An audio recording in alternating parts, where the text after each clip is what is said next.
Hello, good morning, afternoon, and evening. Whenever you're watching this, welcome to RPG Limit Break. Welcome to Random Encounters, where whether you're watching on Twitch or YouTube, we hope you're having a wonderful day. My name is Bowie, or Bowie the Hero, and I'm going to be joined by the one and only Yagamoth, who's going to be taking us through a very special showcase, if you will, of Secret of Mana. Now, Secret of Mana has had quite a storied history as a speedrun. The entire series has, I think, but Secret of Mana has, it's been going on for, speedrunning it for about 15 years. I've seen some people, and it's a really fascinating game with loads of weird and interesting quirks. But Yagamoth is here to show off just how far you can go with this game in loads of weird and wonderful ways that aren't always necessarily conducive to doing a fast speedrun, but are still very, very solid and very, very fun to see. So, Yaga, hello, mate. How are you doing? Are you well?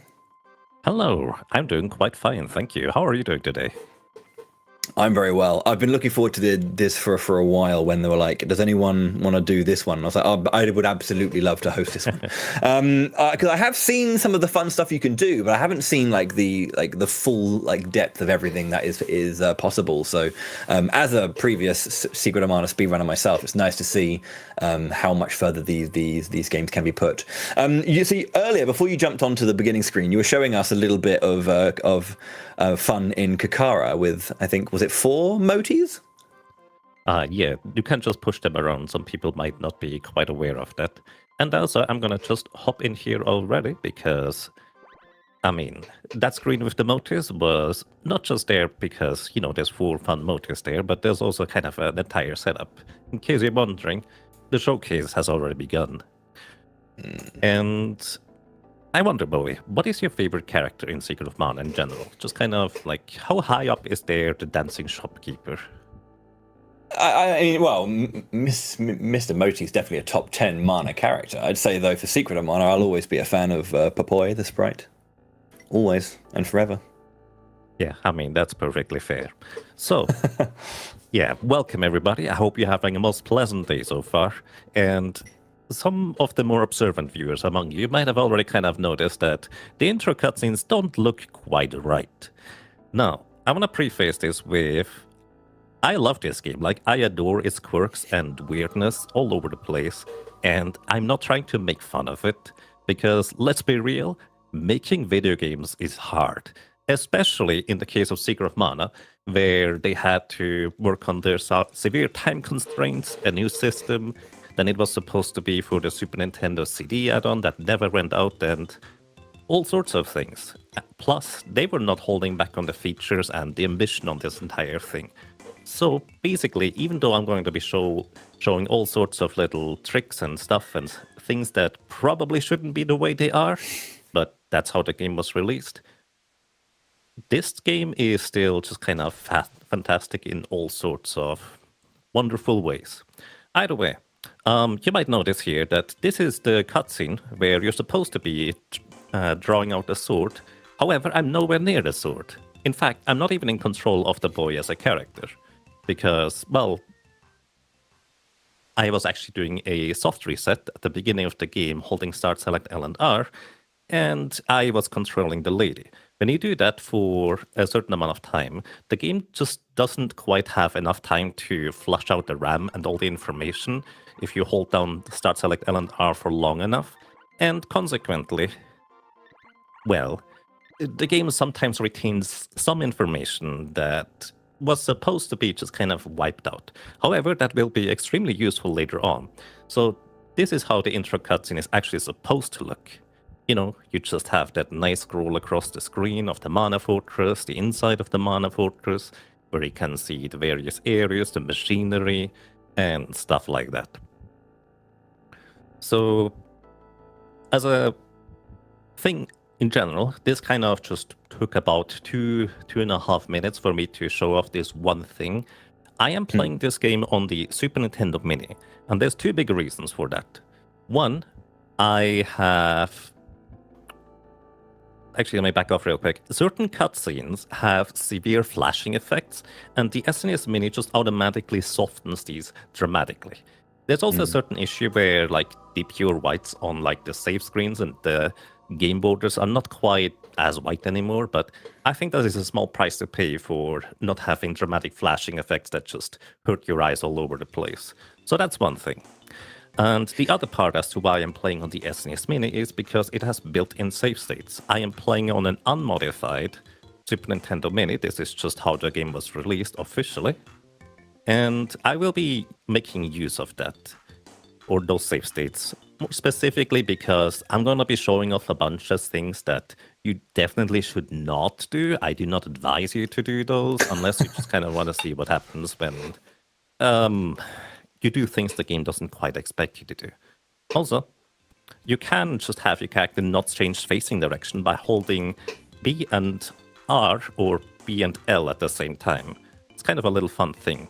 And I would like for you guys to take note of, there's this trigger here where the boy just kind of looks over into the grass that, well, he needs a sword in order to cut through there. It's not going to be relevant for about 2 hours, but we'll get there eventually. It's always fun when you have like these big showcases that plans out loads and loads of things like that, because you can kind of revisit situations. So keep that one in mind. It will be on the test later. Exactly, there will be a test later.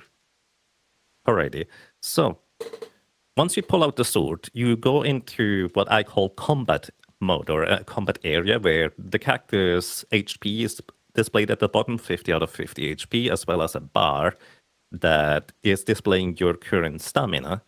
You know, basically you need to swing your sword when you have full stamina in order to do full damage and stuff like that. Fun fact, if you use a cheat engine to walk through the walls to the right without engaging that combat mode, the game is just gonna prone to crash and do all sorts of weird things. Either way, I want to show off something else real quick. Who knows what the... or what's the word? Who the programmer of this game is? 1, 2, 3, 4, 5, 6, 7, 8, 9, 10. 1, 2, 3, 4, 5, 6, 7, 8, 9, 10. 1, 2, 3, 4, 5, 6, 7, 8, 9, 10. 1, 2, 3, 4, 5, 6, 7, 8, 9. I was holding A and L at the same time, pressing R 39 times, and the 40th time I release A and L, and check the bottom of the screen where the boy's HP bar, etc. is. The 3 letters NAS were just kind of briefly displayed there. It doesn't do anything aside from briefly stopping your gameplay, and it's just kind of a little Easter egg that, unless you specifically know about, you probably are not going to run into that randomly. And welcome to the game. These rabbits here like to just jump on you, which I lovingly call the rump. Which is also what I kind of named the main character, just because I think it's funny. Now, these guys have 20 HP, and sometimes you may see me deal 18 damage, sometimes 14, and that is just kind of how the game randomly decides whether you get a high damage roll or a low damage roll. In most cases, it is preferable to get a high damage roll for me, but it is worth noting that enemies can also get high damage rolls or low damage rolls on our characters. More about that later. But besides that, we just knock out a few in order to prepare our sword. I need to not forget to set up a save file here, because that is going to be also important for later. In case you didn't know, you can also save the game by talking to the innkeeper, just saying no, and then yes afterwards in order to just kind of save your save game. Aside from that, we just walk into the intro cutscene and get slapped around until we fall into a pit. Aye. First boss is going to be a mana staple as well. He shows up quite late in Final Fantasy Adventure, the first game. Trying to think when he shows up in Seiken 3 at all. But no, in Secret and in the very new Visions of Mana, we do have the Mantis Ant, who is a classic mana enemy. Very characterful and very fun. And you know, if you haven't played this game before, it can be quite challenging if you don't actually understand how to space and deal with combat. But thankfully, if you do die, the game just brings you back to life. So it's a nice little training boss fight. So yeah. It's always a fun character, and for me as a kid, for the longest time, I kept dying at least once, twice, maybe 3 times, for various reasons to this guy, until I managed to defeat him. Speedrunners just stand in front of him and just swing at him, just kind of trading blows, kind of like this. But there's actually another way you can do this. You can hit him from the side, wait here until he swings his scythe, and then hit him again. Or you can alternatively just sit up here in the corner, which is very slow. Oh, by the way, he only ever uses his projectiles or special attacks whenever you are kind of far away from him. And if I stand behind him like this, he's just going to continuously jump and not do everything or anything ever again, which, you know, in a speedrun, you don't want to do this because it's kind of slow, but in a showcase run like this, it's always fun to just show the odds and ends of this. Plus, fun fact, Elliot in the bottom right here, I can show him. He is actually part of the encounter, so if you play a randomizer of Seeker of Mana, shout out to the randomizer, which is amazing, Elliot always shows up with the Mantis and in the boss fight as well, which is quite amusing. Alright, I saved some photos and Mantis and Jumpy Jump, and moving on. We get a sword orb. Orbs in these games are used in order to upgrade your weapon to the next level. In this game, you can level up your character, but you can also level up the weapons you are equipped with. Leveling up the weapons allows you to start charging them to the next level, which you do by holding down the B button and just waiting a little bit. In a lot of cases, it's not particularly efficient to charge up your weapon, but there will be a lot of use cases for it anyways. And each charge level will increase your damage by 50%. So, also, a real quick shout out to Nazir Gabelli, the programmer of this game, and once again, for how ambitious and ridiculously complex this game is and how little time they had to just completely program this game. Honestly, I think it works overall quite well. And one of the main features of this game, which is also, at least for me personally, one of my favorite memories, is that you can play this game with multiple people at the same time once you get your other party members recruited. Here we just leave because there's not really anything else to do because we have everything already set up. I will just need to remember to not save over my current save file and just use a different one instead. Alrighty. Now, little note here. Over here, there's the cannon travel guy. And if you try to cannon travel with him, he's just gonna tell you that Gemma, the guy that we met earlier, had already paid for the cannon travel and he can shoot us over to the water palace. We're not gonna do this because it is just literally faster to run over there. So, while this is not a speedrun, I'm still going to try and showcase as many little odds and ends of this game as possible, so I want to go reasonably fast. And speaking of reasonably fast, this is not something you see in any speedrun category. Basically, we talk to this guy. Actually, I guess you see this one specifically. And he tells us that this is Major Dialogue. And once you learn the name of Major Dialogue, it effectively triggers for the game to just put you into the next sequence of events. And events in this game are basically usually just kept track of in a simple number that just increments the number by 1. And this cannon travel guy got its sequence increased by 1. So instead of going over to the Water Palace cutscene, we're just heading over to Gaia's Navel instead. Now, as a word of warning, if you don't do the early game in specific ways, you will potentially softlock your game and you will no longer be able to complete it. So you can cannon travel over here, but there are many ways to just mess up all sorts of sequences and make the game uncompletable. I will be using a very specific kind of sequence of events in order to try and get this thing done properly. So, yeah. Next up. This is, as I say, yeah, this glitch is kind of it's a very, very big one and is kind of integral to the general speedrun. But yeah, I'll let Yago go through. Oh, before that one. Okay, yeah, sure. Yeah. We actually go into the sell menu on Neko here before we do anything else. And the reason for this is because now the game does not know in which shop we are. If I go now into the buy menu, this is the buy menu of Potter's Village rather than Neko here. And the game just has no idea where I'm supposed to be, so I can just buy candy here and the medical herb here. The menu works just kind of like normal, and Neko still charges you double, but effectively right now, this menu or this shop here is a little bit different than what it should be. Also, I bought 2 items, then I'm gonna sell both items, then I go into the buy menu, and then I go into the sell menu. So this is a glitched menu. Theoretically, I have no items in my inventory, but the game still thinks it should display my inventory. This is the second item slot, this is the first item slot. I'm just gonna sell an empty item slot, which creates that glitched item, the blat. I'm gonna do this for the second item slot and the first item slot. And let's put it this way, the game just doesn't really like it when you do these kinds of shenanigans. Also, I would like to have the full shop menu, so we just exit entirely. So, now I'm gonna buy 2 barrels. There's a maximum limit of 4 items you can buy for any given item, so that is kind of worth noting.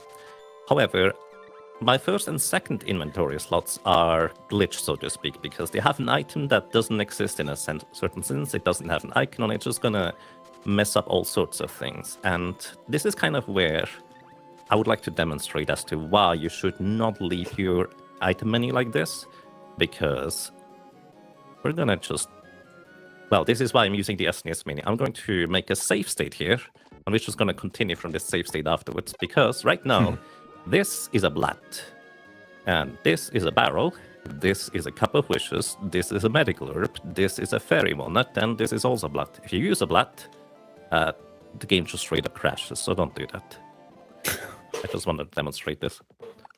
Alrighty, and I'm just going to empty my inventory by selling all of the blat items, which are kind of the glitched items. Specifically, I'm selling the second blat item first. And you basically get rid of these glitched items by selling them a total or a multiple of 8 times. So in this case here, once the top menu here is empty again, kind of like this, that means your inventory slot is also empty. But I now have an empty inventory slot in my second inventory location. Now I'm going to do the same thing with the first inventory location.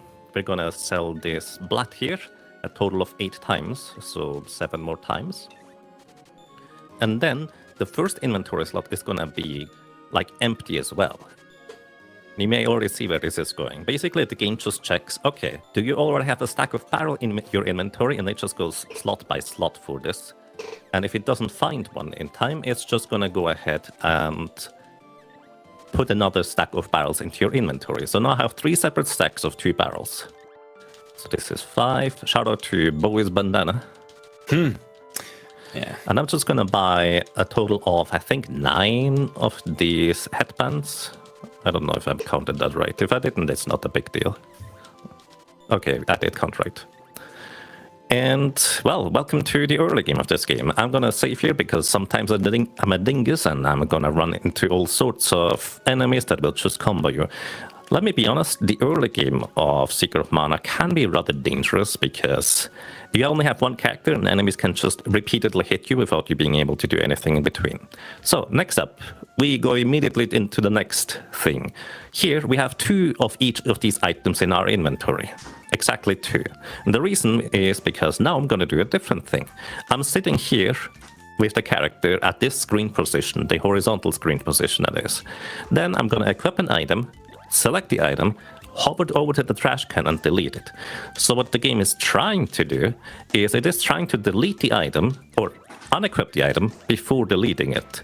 However, it just so happens that the game doesn't know exactly where these items are that it should unequip, and instead it's going to remove 2 of my inventory items per item I delete like this. So we now have 0 barrels, 0 cups of wishes, everything is 0. But if I use one of these, we now have 7. Effectively, we have 8 of each inventory item, even though normally the limit is 7 in this game. And we're just gonna run through the cave now. Yeah, sorry, that was a lot of things. Oh, no, it's fine. Just to touch on what Yaga was saying earlier about the early game being difficult, is like damage in this game. Obviously, like you have different tiers of damage where you get like knocked down or just kind of like hit a little bit. But a big part of it is like actually armor. Like your armor quality will like may make a big difference to how much damage you take and like how much knockdown you can get. And without picking anything up, it can be quite dangerous, especially with like enemies like this who will just knock you down. And as you can do to them, stun lock them, they can stun lock you as well. So many runs of speedruns get lost just to kind of like getting clipped. Indeed, which is also why I'm just going to wait here until this guy gets out of the way, because I'm not that much in a hurry, just a little bit in a hurry. Yeah. Worth noting, I equipped something in each one of my 3 equipment inventory slots, and that is kind of relevant because, as I mentioned before, I can get high damage rolls and low damage rolls, and that is the same for enemies. However, once you equip something in each one of your 3 item slots, the helmet, the accessory, and the armor, the enemies almost never will land a high damage roll on you anymore. because that is when your character's evasion stat, let's put it this way, actually works properly, and you almost never get hit by enemies anymore with a high damage roll, just low damage rolls. Like, it's still like a, I don't know, a low % chance that it still happens, but it's very rare. For my character here, it's like, I don't know, 30 to 40% of the time I'm getting a low damage roll, etc. Either way, welcome to the Dwarven Village. I didn't level up my sword yet. I need to remember to do that. I think you did get one level when you were fighting the goblins, getting the magic rope. Did I? I'm pretty sure I heard. Oh yeah, speaking of magic rope, this brings you back to the entrance of an area where you entered from. Please get out of the way. And here we have Watts. So earlier we got the sword orb. Here we can now level up our sword to level 2. Leveling up the sword means that it is slightly stronger than before, so each individual swing is better. And we can start leveling it up towards level 2 now. Currently the maximum limit of charge level would be 1. Now it is level 2 once we upgrade it, and that is true for all the weapons as well. We're not going to upgrade much more in terms of weaponry, just the sword level 2 is sufficient. And another note here, the armor this guy sells is actually incredibly good, much better than you might initially think, because this power wrist here gives you +5 strength. So effectively your character just deals 5 more damage baseline, which is actually ridiculously good. To put this into perspective, that is about 7 to 8 level ups for the boy, about 10 level ups for the lady, and even more than that for the sprite, for them to reach the amount of damage they gain from literally just equipping the power wrist. Which also means I should probably equip it, because I'm prone to just forgetting to equip these things, which is a little bit silly sometimes, but I hope in the showcase run it's going to be fine, right? Just for minor context, if you are doing like a run, like a 1P 2C run, which is like the most common speed run, you would do the trash glitch like there, and you'd get your items there. You'd do the blat earlier at Neko's normally, but then you'd do the thing there, because there's another setup you can do to get the exact X-axis position again there, which is kind of nice that you have these little moments where like certain setups can happen. I can't remember the exact reason why it's that particular X-axis coordinate that does it. I mean, I assume you know, but if you don't, it's fine. Well, I mean, in short, it has something to do with the coordinates of the trash can in your inventory, and that just happens to line up with certain areas. It doesn't actually have to be particularly precise. Either way, real quick, the sequence of event here is supposed to be, you upgrade your weapon at Watts, then, or before that, you go into this show here, you watch the sprite and the elder with the rabbit man, and then you confront them in the back room. We're not going to confront them in the back room, because otherwise I'm going to softlock the game later. You'll see why. Either way, we're just going to use the magic rope and get out of here, because I have my weapon upgrade and armor upgrade. That's all I need for now. So I'm doing the basically early game very much out of order. And for the most part, at least in the early game, you can't really skip anything, so it's not particularly efficient or fast to do this, but it's kind of fun when you see certain events happen in ways they shouldn't. So, I still need to level up. Oh yeah, you're right, I did level up the sword. I still need to start leveling up towards level 2 for later down the road, so I still want to kill some enemies along the way. And also worth noting about killing enemies. These enemies here are higher level than me right now, which means I get full weapon experience when I knock them out. If an enemy is lower level than you, you only get half the weapon experience rounded down. And the character that does the last hit on an enemy always gets whatever weapon experience they get, like the full or the half, and half of whatever they get is distributed to the other characters. So weapon leveling can be quite awkward. Also, shoutouts to one of the more difficult encounters in the entire game, and I'm not kidding about this. This is genuinely like dangerous occasionally, and I think I got it pretty efficiently. Nice. I let these guys just run over into this thorn hedge, and they can no longer reach me, so I can just hit them. That was ridiculously efficient. Wow. That was very quick and very good. Yeah, if one of them just touches you once, it's probably over instantly, because you're probably going to get knocked down just because of the lower level as well. Well, not quite, because I did get the armor from the Dwarven Village. Yeah. Alrighty, so my main character is named Rump, because that's the sound the rabbit makes. What happens if I name the second character Rump as well? Do you know, Bowie? I actually haven't seen this before. I've never tried. Okay, if I press start, the game is just going to go ping, ping, ping. So I have to actually name it character differently. So you can't name the same character, well, have the same name twice. However, Frumpy. However, let me actually equip the sword on the lady real quick for something later. Now, the lady has not just 1 armor, she has 5, and she has all of these equipped at the same time. Basically, the game tries to initiate the lady's status, so to speak, and then it just kind of does funky stuff, and for some reason you just end up with multiple pieces of armor. I can't really do anything with these. In fact, these are kind of actively detrimental because they take up inventory space, and I haven't equipped anything yet, so she got hit. Whoops. Please get up.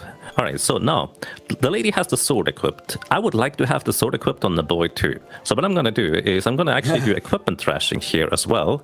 And the way I'm going to do this is I'm going to take an armor and then just delete it. So instead of what I did earlier, where we did equipment trashing for duplicating items, instead of the game unequipping the armor, I unequipped the sword. So the lady now no longer has the sword equipped, which means the boy can also equip the sword, even though the sword is still displayed on her. So we have 2 swords now. Yeah.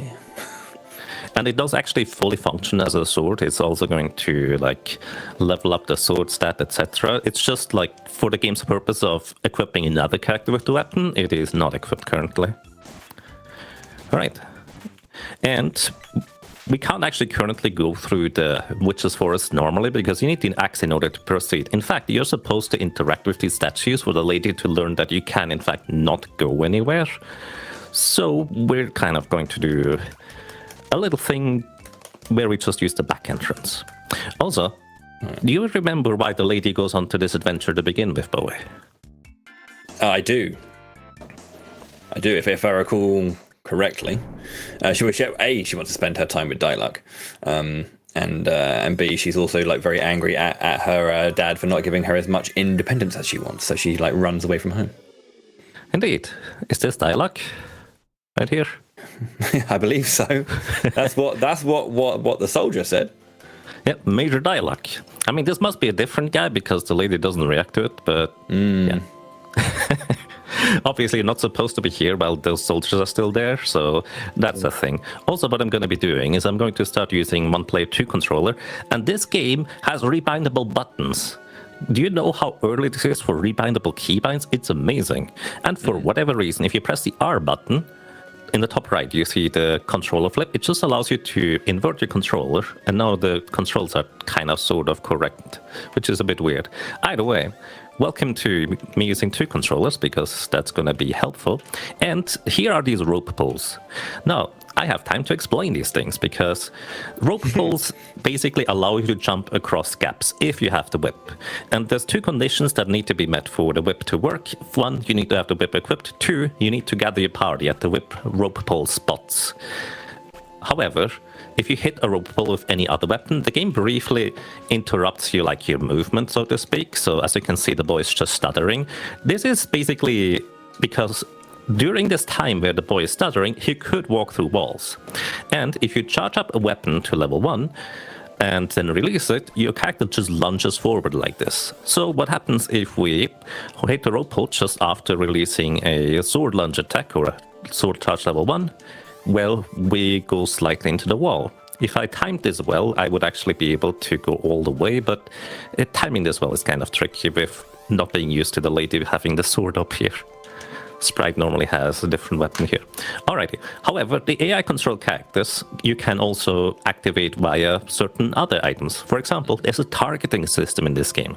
The reason or the purpose of this is to tell AI control characters to target certain enemies. And when you do that and then start hitting a rope pull, the lady has no qualms about just pretending the wall doesn't exist and just runs through. Which is quite amusing to me, at least. Alrighty, and we are now into the Witch's Forest through the back entrance that we are not supposed to be able to take yet. And we are just gonna hunt down that dialogue that is supposed to go into the Witch's Forest. Clearly not the guy that we've seen earlier. So, yeah, that technique is used in the 1.1 1P 2C. Just obviously you'd have the sprite as well. You wouldn't have the girl actually. You just have sprite. So Indeed. This is very much the opposite end of the party system here. Indeed. Yeah, there's a few other shenanigans you could do, but I can't cram everything into the showcase run, unfortunately. But it's quite fun to just go in here, only have 2 characters, and yeah. So a big part of Secret of Mana as well is like a game, and why a lot of people love it is its seamless co-op, and so the whole 1P 2C thing is obviously about you utilizing that as quickly and as like efficiently as possible to kind of get both. You can just drop in and control a character, so that movement through the previous screen is very hard to do basically, but very nice to see it done very, very well. Thank you. Yeah, I am quite rusty for like proper one player to control the strategies, but sometimes stuff just works out. Oh, real quick. The normal purpose of a barrel is to equip your characters with a barrel. Now they're invulnerable to any like physical attacks enemies would do, plus regular enemies just completely ignore the character. Like we don't exist in a sense. So that's the normal purpose as to why you want to use a barrel. However, casually, those things are extremely expensive and inaccessible basically once you technically have the money to buy them later. So it's a bit unfortunate that for the most part, you don't really get to play around with them. Because they are... you can play around a lot with these barrels, let's put it this way. But yeah, this soldier tells us that we need to step onto the switch with 3 characters. Thankfully, the boy has trained a lot and his muscle mass is so heavy that he counts for 2 people, probably. So we only need 2. Because obviously, you're not supposed to be here right now with just 2 characters. Yeah. Speaking of, there we go. So switching to the 2 characters, because obviously the distance between 2 characters is what kind of like limits their ability to move. So by controlling it, you can just get around that very, very nicely. Yeah, there's basically a camera boundary that you cannot easily get around, so stuff just kind of gets a little bit awkward at times when you try to go far enough away from another character, but you can't. So I'm gonna give the lady a barrel here, and even though it doesn't look like it, she has it equipped in the cutscene, she does have it equipped. She's also moving slower, and unless I press the B button, she's just gonna keep having that barrel. And the reason I'm using this is because Spiky Tiger always opens with the same move. Like, this is unironically one of the most difficult bosses in the entire game, because you have limited resources and Spiky Tiger is not holding back. He has a high chance of knocking you unconscious if you get hit by most of his moves. So I'm just holding down right with the boy, and he is going to be out of range of the slam attack. But unless I were to control both characters at the same time, well, he would actually hit the second character. Either way, the boy is now not hit, and I selected the lady. So this boy now is AI controlled. Now, in the control menu for Action Grid, you can define how AI control characters should behave. On the bottom right, they are keeping away and not attacking enemies unless they are super close up. So I'm gonna leave that there, that's good. And on the right side, we have the charge level of the sword that the AI should aim for. I'm telling the AI to start charging up the weapon to level 1. And Spiky Tiger can just randomly decide to jump onto the side area here. The boy will actually only ever start charging up when he is in combat, and as soon as Spiky Tiger jumps away from the area, unfortunately he just knocks the boy unconscious, which is a bit inconvenient, but it's fine. We have plenty of resources to deal with it. Putting up another bar. By the way, the boy got up there, and effectively when a character gets up with a melee weapon, they hit everything around them. Either way, regardless. We now have the boy charged up his weapon to level 1. Now, if I set the AI control character's setting to charge up his weapon to level 2, the boy instantly has level 2 on his weapon. This is because the game both has memorized, okay, I need to continue charging because I'm not currently at the destined level at level 2, and my charge bar is full, so I get instantly a full level. However, when I now set the action back to level 1, the game is going to get really confused in the sense that, oh, I'm not at charge level 1 yet, so I need to continue charging. And what happens is the boy just overcharges effectively. I'm telling him to attack here. And he attacked with a charge level 50 or 60 and just one-shots the Spiky Tiger. So each charge level, as I said, is like a 50% damage increase. I don't know, but usually we just deal max damage if we do these shenanigans. Yeah, that's the overcharge 1P 1C style. So yeah, that's how you do that with one controller. It's a bit different with two controller. I'm not sure if you're going to show the two controller method during the run. Yes. I assume you will. Yeah, which is a little bit longer to do, but the fact that it's still possible with one controller, I think is really, really cool. But yeah, it's that simple concept of the fact that you have a charge that's like higher than the one you're setting it to. It's done by like weapon switching with two controllers, which we'll see later. But with the one controller style, just kind of forcing the AI to decide on one, kind of forces it into like the overcharge, which again is really, really good. And it's very important to kind of, with the 1C setup, it's very important to then hit target and then select, because the AI is still set to keep away. So the target decision overrides that to make them go for that enemy. To actually get that attack out. Indeed. Thank you for the addition. So I picked up both just there because if you pick up only one, the witch is not going to teleport you outside. So this is slightly faster than having to walk. Although as a kid, I actually didn't realize she could teleport you outside, so I just always walked out. But to me personally, it's actually quite satisfying to just walk through an area that you have cleared of enemies and monsters, because there are none anymore there. So that's kind of nice. Either way, we also got a whip, and normally the one-player two-controller charge is done with a spear, but you might notice I don't have a spear. So we're gonna start setting this up with the whip, actually. I like that. And I need to start leveling up the whip towards level 1, so we just need to defeat a bunch of enemies along the way. And at this point, the boy actually is kind of high-ish level, so most of the enemies will only give him half the weapon experience, but that's just how it's going to be with, let's say, a less efficient route. Like, especially these bees are earlier enemies. I think these bow guys still give me full weapon experience, etc. So, maybe real quick about the barrels again, because this is kind of an excellent place to just demonstrate this real quick. Barrels, whenever you equip them, your character just does that little bobbing animation at the beginning.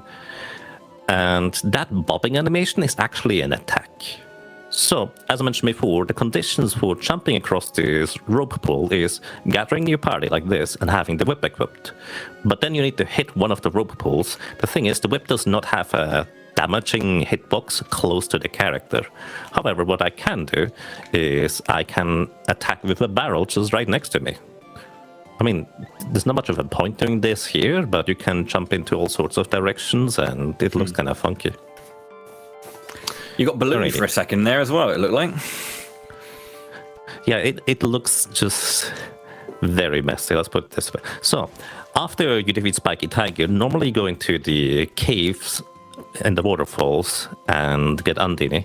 However, we're not quite gonna do this. In fact, this is part of the reason why I said, unless you sort of know what you're doing, it's easy to softlock the game. If I were to go into the water palace right now, I would never be able to enter the Pandora ruins later on, because the game is just, you know, you're not supposed to go in there yet. Silly. So, let me put it this way. Right now, Pandora is just kind of in its default state. But however, now that I entered Pandora, the game updates, oh, you have defeated Spiky Tiger. Let me just have some NPCs running around that say nothing, because the curse of Thanatos is just taking hold, etc. So effectively, the plot updated for Pandora. And once again, the plot is basically just being kept track of in a simple number. Now, normally at the very beginning of the game, after you just leave Podos with the boy, there's a guard standing in the way that doesn't let you through, because you're supposed to go to the water palace first. Just kind of the game's way of guiding you to the correct location. And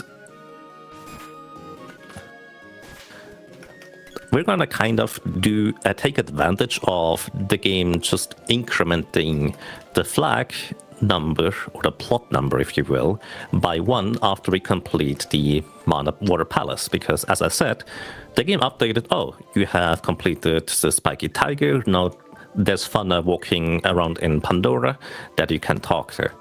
And if we add, oh, by the way, a little fun thing, you can have a second controller be here and stuck on the other side of the bridge.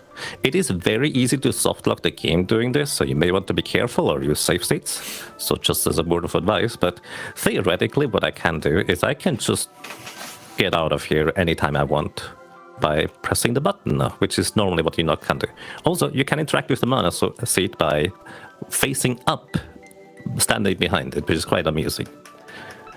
Regardless, this entire sequence here is basically going to increment the plot in Pandora Village by 1. Which means, normally what happens there is you see Fana walking around, the lady talks to her, and she disappears over to the ruins. Now she's already going to be at the ruins, thanks to effectively us messing with the plot sequence just a little bit. Shout out to Crow, who came up with the entire sequence to not just straight up softlock the game, to actually make these things work somehow. Like, everything is just out of order and quite wacky.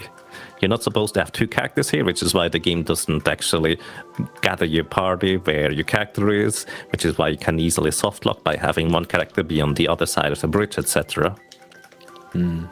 Yeah, I mean, I think that's a big part of showcases like these. I mean, because you could do this in like very static ways of like showing off one thing in one situation and then go and do it, but to be able to combine them all like this, it takes understanding of like all of the weird pitfalls that you get in the development to avoid those situations of like, you know, as you say, soft locking, but whilst being able to keep everything like juggled, if you will, is it takes a bit of a dab hand who understands exactly kind of like all of those pitfalls in games like that.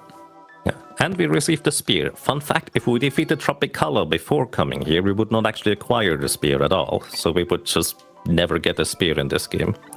Also, when you save the game remembers where you entered the area from. So if I reload the save that I just created, we are back at the entrance as to where I entered the Water Palace from. This is how save games are supposed to work. That is normal. Okay, and now that we have visited the Water Palace, what does normally happen after you come out of the Water Palace? Pardon, sorry? Oh, the when you get captured. Yep. You can sometimes skip this bad boy. Yeah, you can. Well, no, you just body them. That was nice. I like that. Yeah.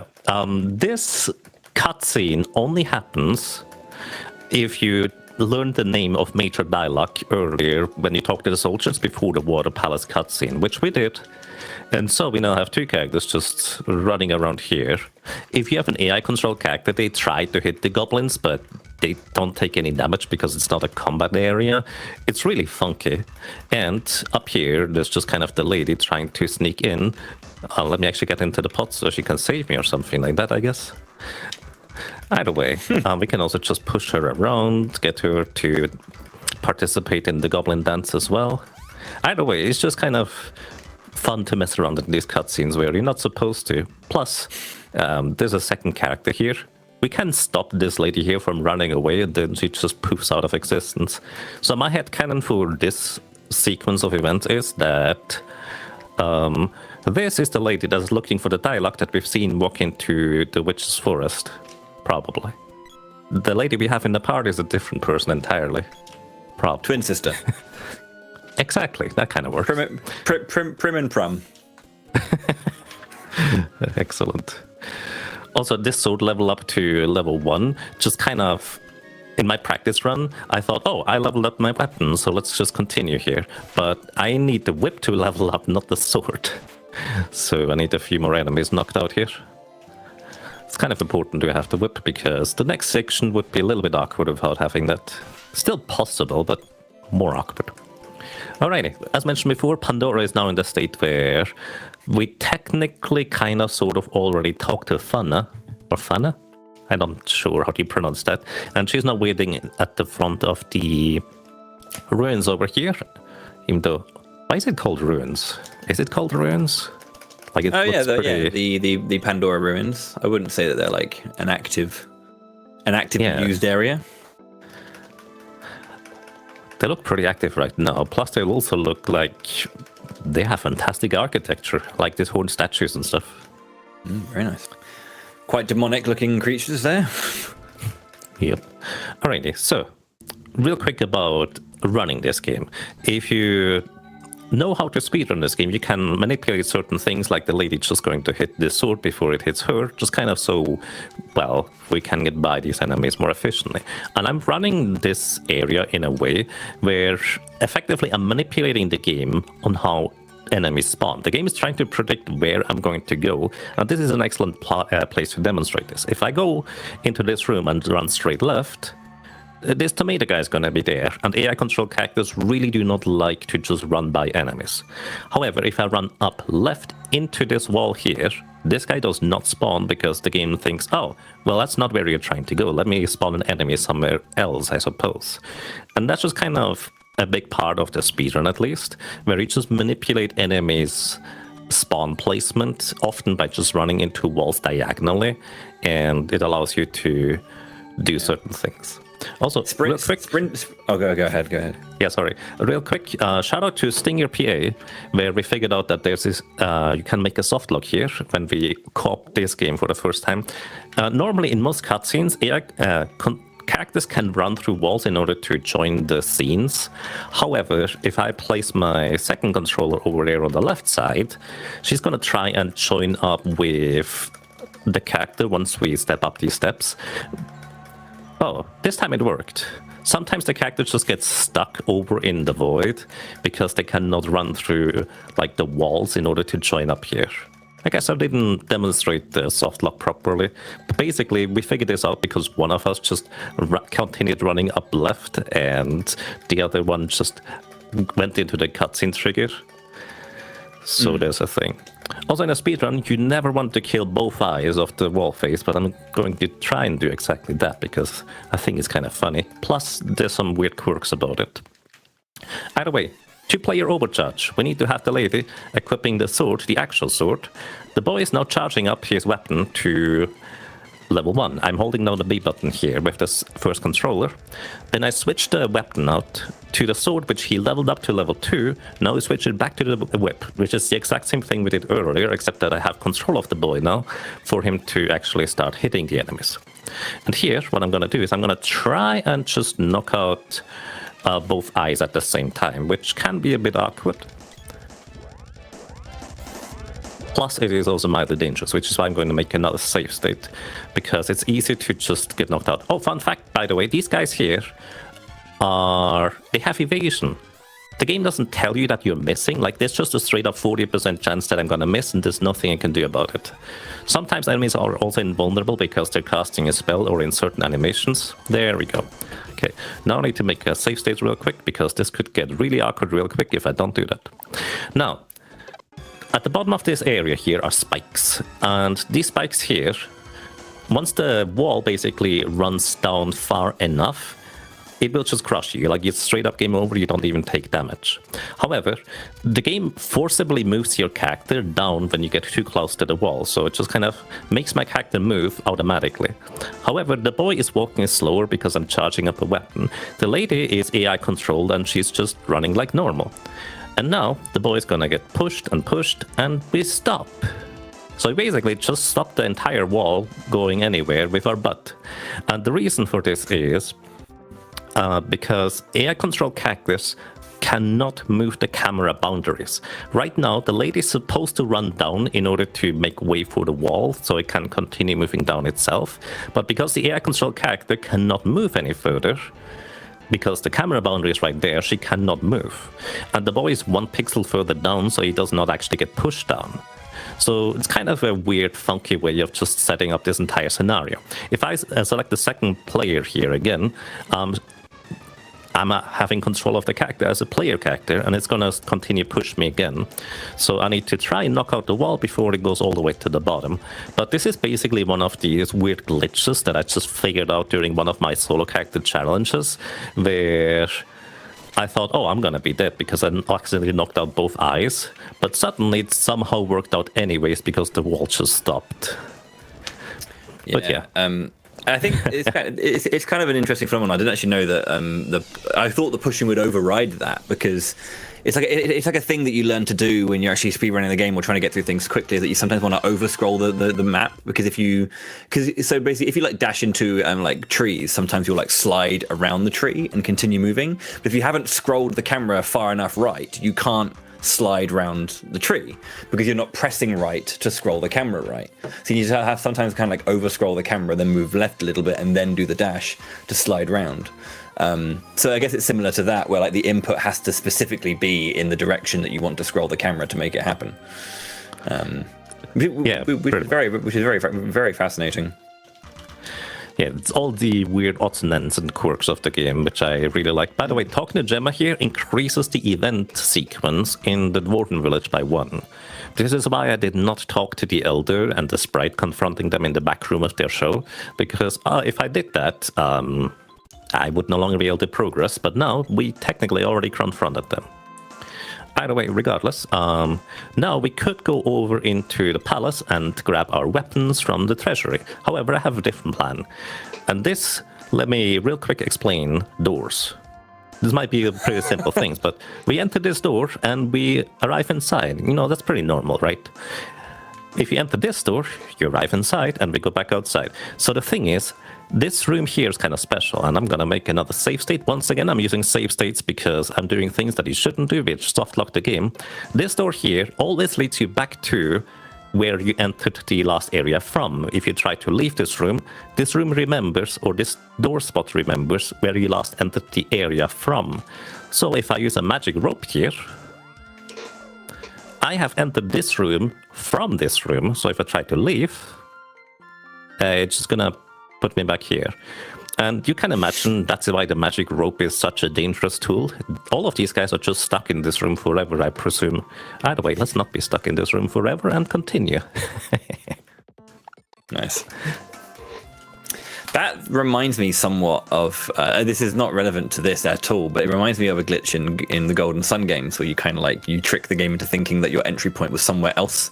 And so when you go through doors that have like numbers attached to them, it puts you in another space because it's like it's just like a different coordinate, you know?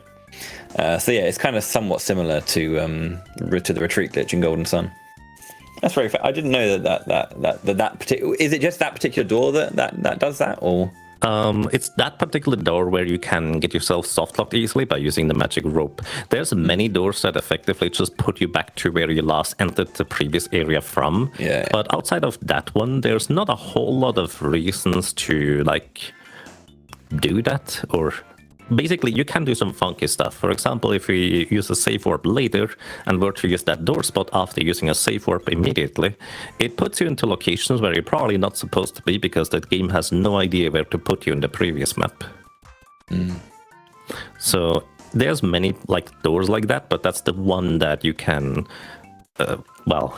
misuse Show like off, this, yeah. I would say. Yeah. Oh, right, I can't go in the right side because we don't have the stairs unlocked. Muscle memory. Oh, by the way, if you try to enter the underground here, while the lady has never interacted with the statues in your group, she's just gonna leave you here. You know, she wants to go into the Witch's Wood where we defeated Spiky Tiger earlier and confronted the witch. So, bye. Very short-term memory there. Very short-term memory. Indeed. The funny thing is, you can just run over to the Witch's Wood, free her from the werewolves, try to go into the underground palace, and she runs away. She just says, and then you can just get her from the werewolves again. Like, she just gets caught in the exact same spot twice. Also, welcome to Tropicalo, because why not? So, fun thing. Just to demonstrate this is not a glitch or nothing particularly serious, but in this arena, there's supposed to be 2 vines that spawn right next to Tropicalo. However, for whatever reason, the one on the right never spawns if you hold down the B button at the beginning of combat. And because in a speedrun, you just try to go as quick as possible, you just hold down the B button to start charging your weapon, and the vine on the right just doesn't spawn. You can also hold down the select button for whatever reason. I don't know why that one works. I mean, I don't even know why the B button works the way it does, but yeah, things are weird. Also, those numbers do not look right. Swapping, yeah. She technically still has the sword, yeah. Yeah, and really weirdly, I'm not sure. I guess it is a little exploit, but yeah, running up into the walls where those when you have these little pumpkin bombs, but running on when Tropicalo's on the left and right side. After you hit Tropicalo, you can just move upwards into the wall and you don't get hit, which is a weird thing. I don't know why, but yeah. I think it has something to do with the pumpkin bomb exploding onto like a higher terrain elevation, and that's why you don't get hit. But I'm not actually sure whether that's how it is. Yeah, that boy. All right, Tropicalo. What comes after Tropicalo, boy? Quick. Oh god, jeez. In this category, I actually don't. Well, not Kilroy. I'll say that. But because you come back here later and do all of the stuff, I think you just go straight to the witch's place after this. Normally, you go and do Spiky Tiger. Normally, yeah, that is indeed accurate. That is the normal sequence of events. Also, what should we name the sprite, boy? We have Fromp. How about Frompo? All right, let's go. Works for me. It's a shame we actually have to name the girl, because I think one of at least Stinger's favourite gimmicks in this game is that with the 1P2C category, when you don't actually get the girl normally, she joins the party in a completely different method and ends up kind of mangling her name in a very interesting way. Yeah, indeed. I couldn't figure out like a clever sequence to put that in there anywhere. So, but that is one of the better ones where she character just doesn't have a name. It's just go like 24 times or something. Either way, I always remember it was one of Stinger's favorite things. He knows exactly how many goes it is, and will always make a clear point of that it's exactly this many goes. Indeed. So, this cutscene just spawned me right behind the Kilroy entry. I literally could not have not entered the Kilroy area, or, well, the Thief's Ship, or what is this place anyways? I couldn't have not gone there if I tried. It's the short version. Yeah, I never got this, like, visually. It was always really weird, but they're called the Scorpion Army. I think they're underground. They're on a ship underground. Yeah. Like, is it a tunnel boring machine or what? Maybe. Oh yeah, so I need to have the sprite now help out with the weapon overcharge glitch. Welcome to the Kilroy. This guy here is kind of funky in that he... I didn't do that right, what the heck? He also has evasion, which means just 40% of the time I'm not gonna hit. Fun fact, in this game here, when you use melee weapons like the sword, your reach in boss battles is doubled, so you can hit enemies from way further away than you necessarily think. And whenever you feel like, oh, but this should have hit, it's basically the game just deciding, no, it didn't hit because evasion. Unfortunately, this is one of the quirks of the game where it just doesn't display anything, where it should just say, hey, you missed because numbers and stuff, which, you know, especially for the time is quite acceptable, but the game has no feedback about it, unfortunately. Alrighty, either way, eventually I get to knock him out, even though that was a bit awkward because you can one-shot him. He has less than 1,000 HP, but the whip actually has lower base damage than the spear, so the standard charge levels don't work.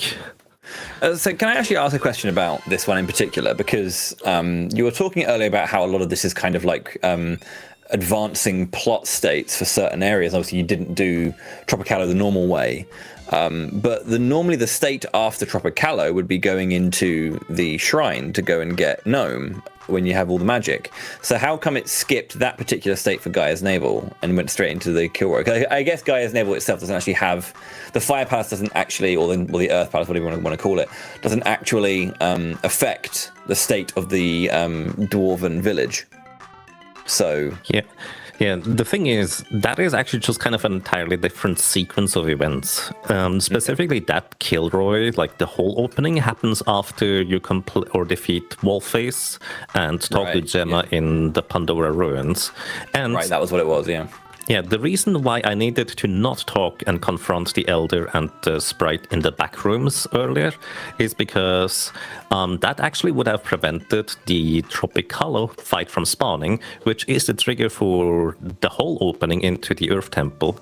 So in one of my test runs where I was just tinkering with things, I actually got into a state where I defeated the Kilroy and the path to the Earth Temple just didn't open at all. Like, it was just permanently closed now. Neat. So also I just got the axe, which is quite important too, because without the axe we would not be able to proceed a little bit later on. And now we are almost back to normal. Almost. Not quite. We're getting there. We're slowly but surely. The final boss of this boss later in this game has chainsaws. He would have chainsaws in the Japanese version, actually. In the English version, for some reason, they replaced his model with the standard one, just the same one again, just with a different color, unfortunately. I was actually considering briefly setting up a Japanese file for that, but I couldn't fit that in anywhere because, little spoiler, we're gonna see the regular Super Nintendo version a little bit later, and that's already set up for stuff. That's just rude. Oh no. Oh, hey, talking about some stun locking, yeah. So, this cave was not open earlier, otherwise I would have grabbed Undine before we came here. Welcome to Tadpole here. This guy here has 600 HP. Once he drops below 300 HP, he transforms into the Biting Lizard. However, if you knock out all of his 600 HP in one hit, he just skips that sequence. The second form normally would have 777 HP, with the ability to heal itself for like 200 HP at a time. We just skip that part. And maybe here it's kind of... Oh, actually before I say that, sorry. Magic rope, real quick. Technically speaking, it is always the boy who uses the magic rope. So if I use the magic rope, the boy is stuck in place. However, I'm controlling the sprite right now. So if I use the magic rope and walk into the cutscene trigger with Undine, which is going to have the cutscene at the entrance here instead. Okay. So if I were to try and do this with the boy, he would not be able to move while the magic rope animation is playing.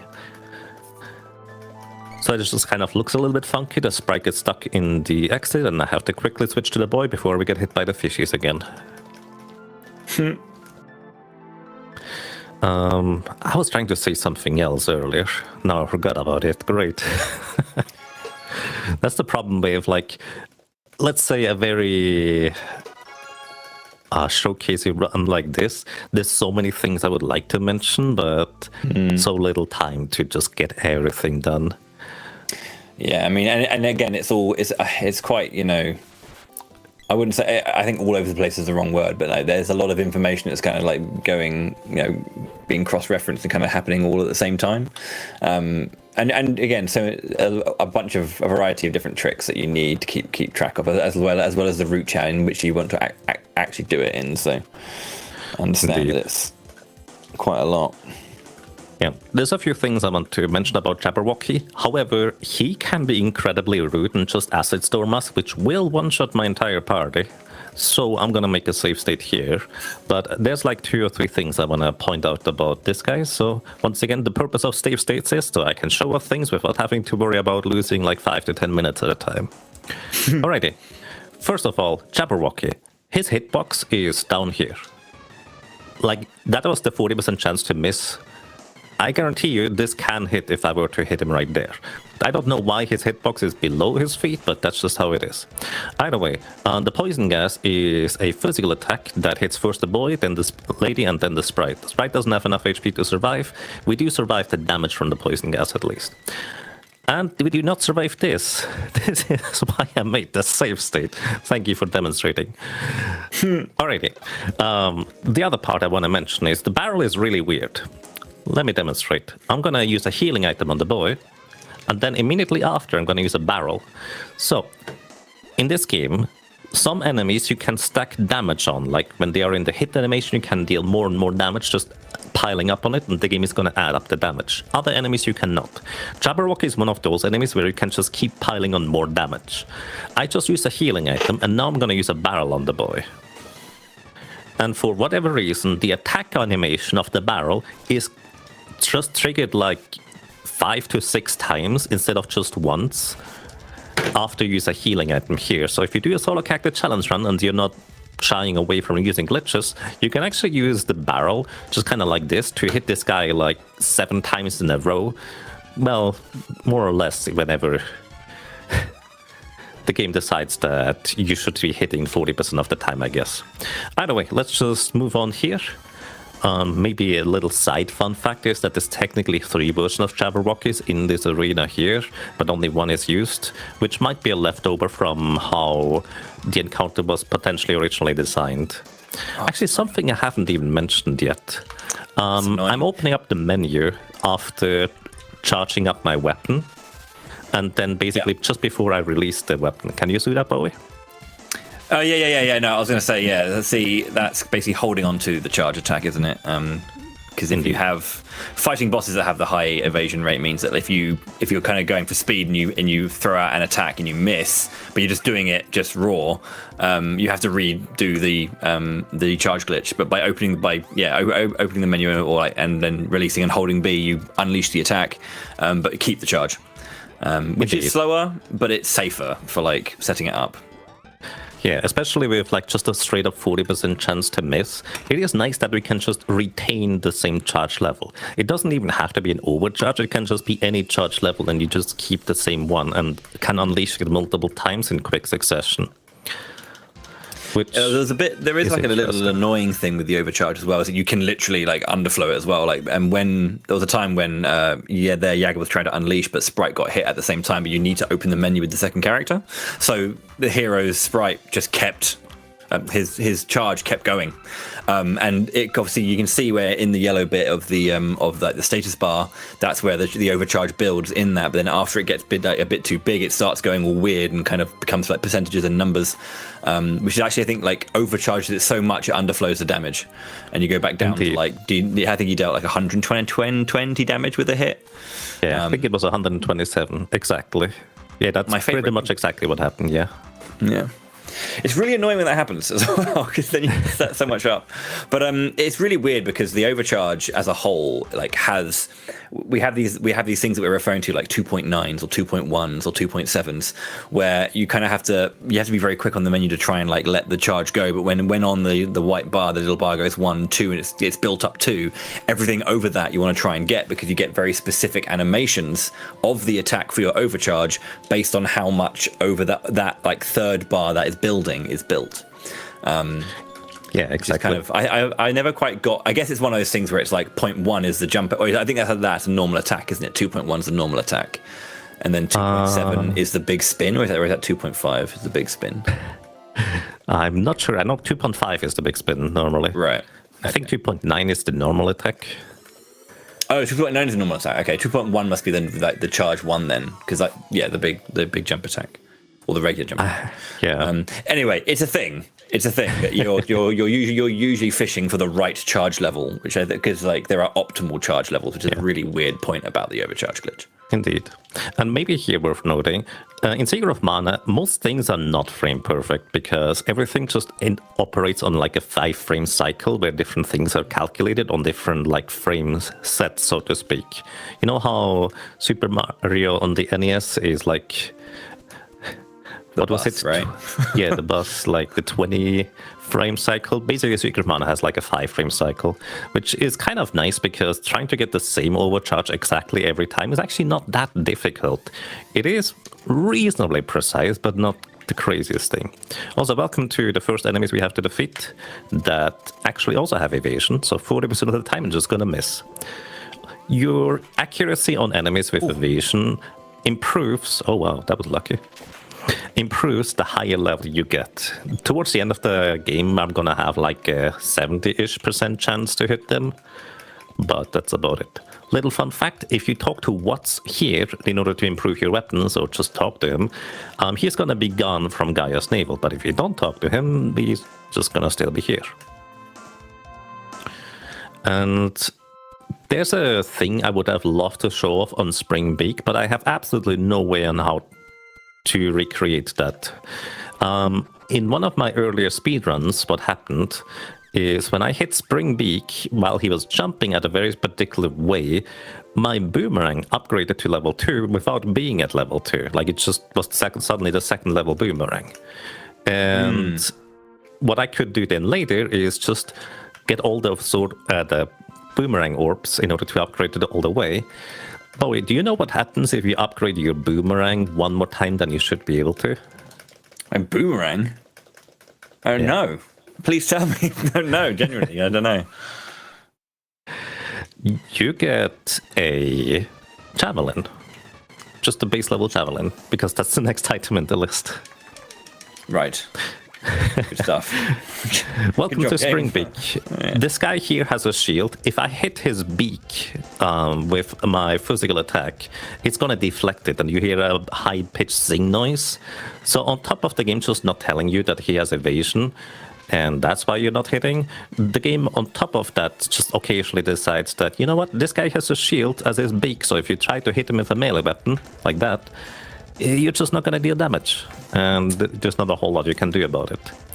Yeah. If you use projectile weapons like the bow, the javelin, or the boomerang, it's easy to avoid those hits, and also not worry about him being on a higher elevation when he jumps.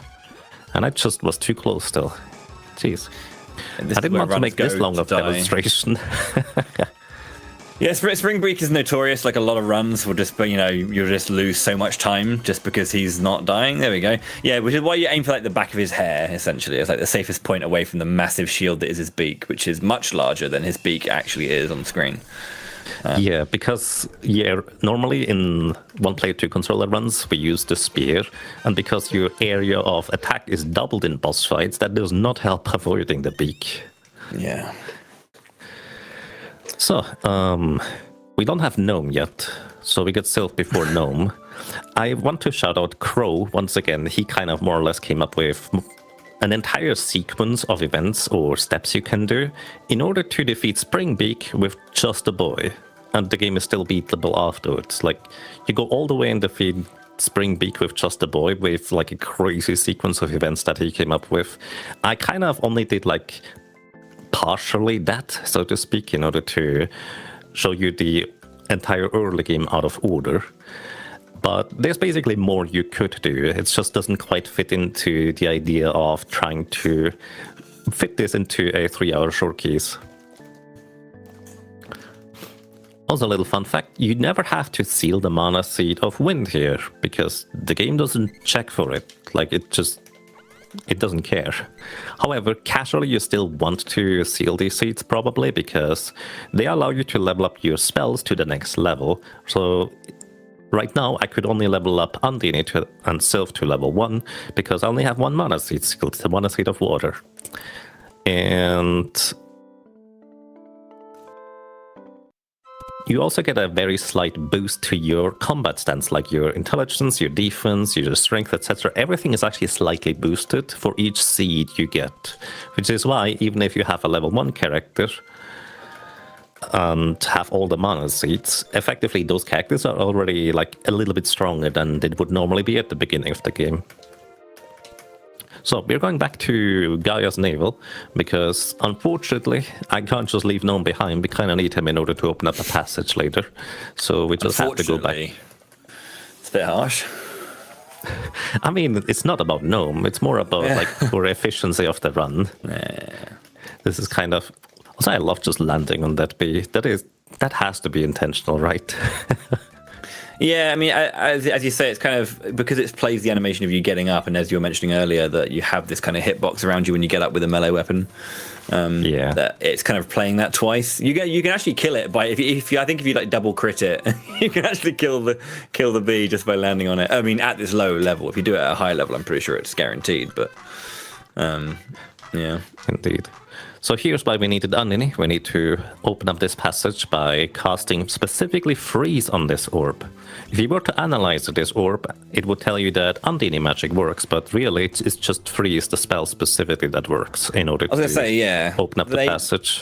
They always tell you the elemental spirit, but it does actually, the actual spell you use in particular does also matter, which is really rude. I don't think acid rain works, for example. You can't just use that. you know. Yeah, later on in the Grand Palace, you can actually use any spell. It's just pretty much all of the other ones leading up to there. It's just one specific one for some reason. Also, we're just running through this area here, which has a lot of goblins. The regular speedrun goes here with lower level characters, so it's a little bit more dangerous, but I think we should be largely fine here. Yeah. Although it's not particularly fast if I manage to get these guys spawned by accident. Oops. Did I actually ever equip the sprite? No. I don't think I equipped the sprite.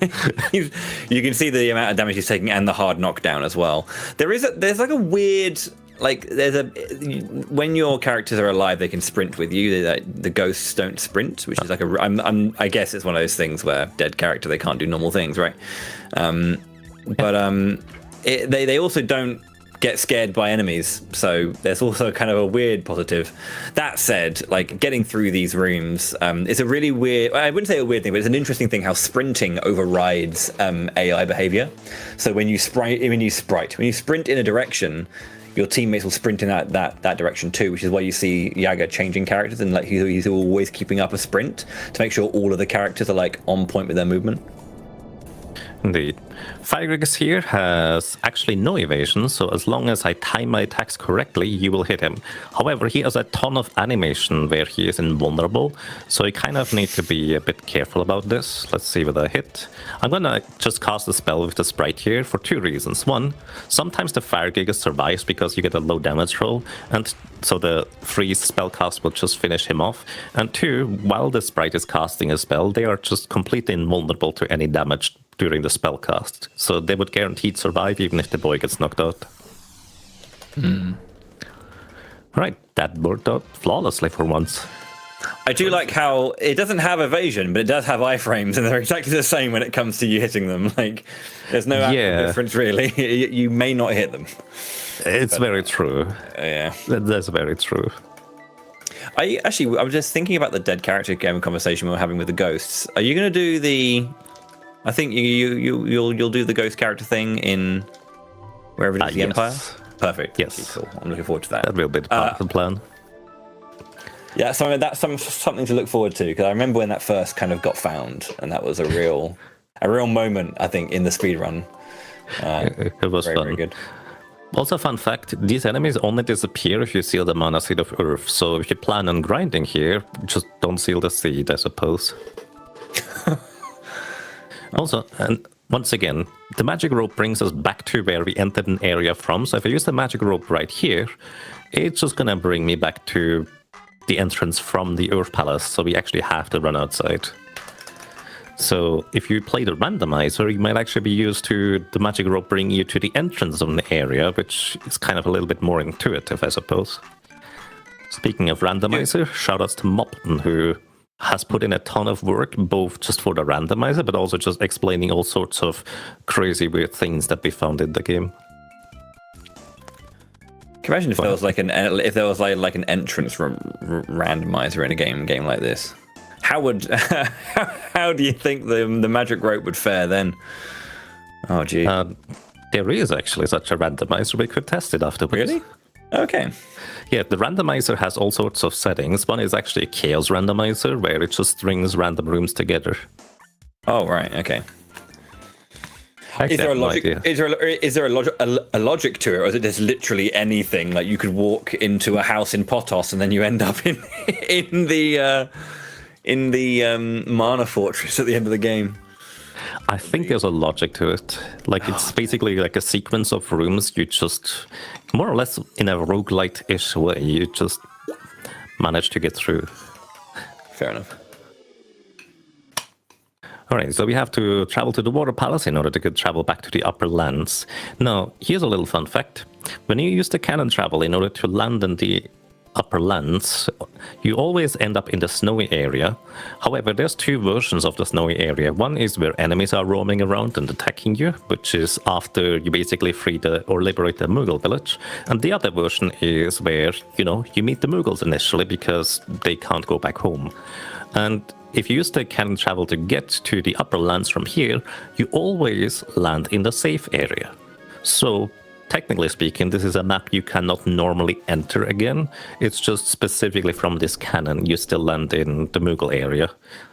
which, you know, I feel like this is an innocent enough oversight that probably doesn't change anything, but it's quite amusing to me that this is a non-combat zone because our weapons are not drawn. And speaking of weapons being drawn, when you try to level up your spells, you have to just cast spells. And in order... Oh my goodness. Sprite just gets murdered over there. That armor's helping. Yeah. At least he survived 2 hits.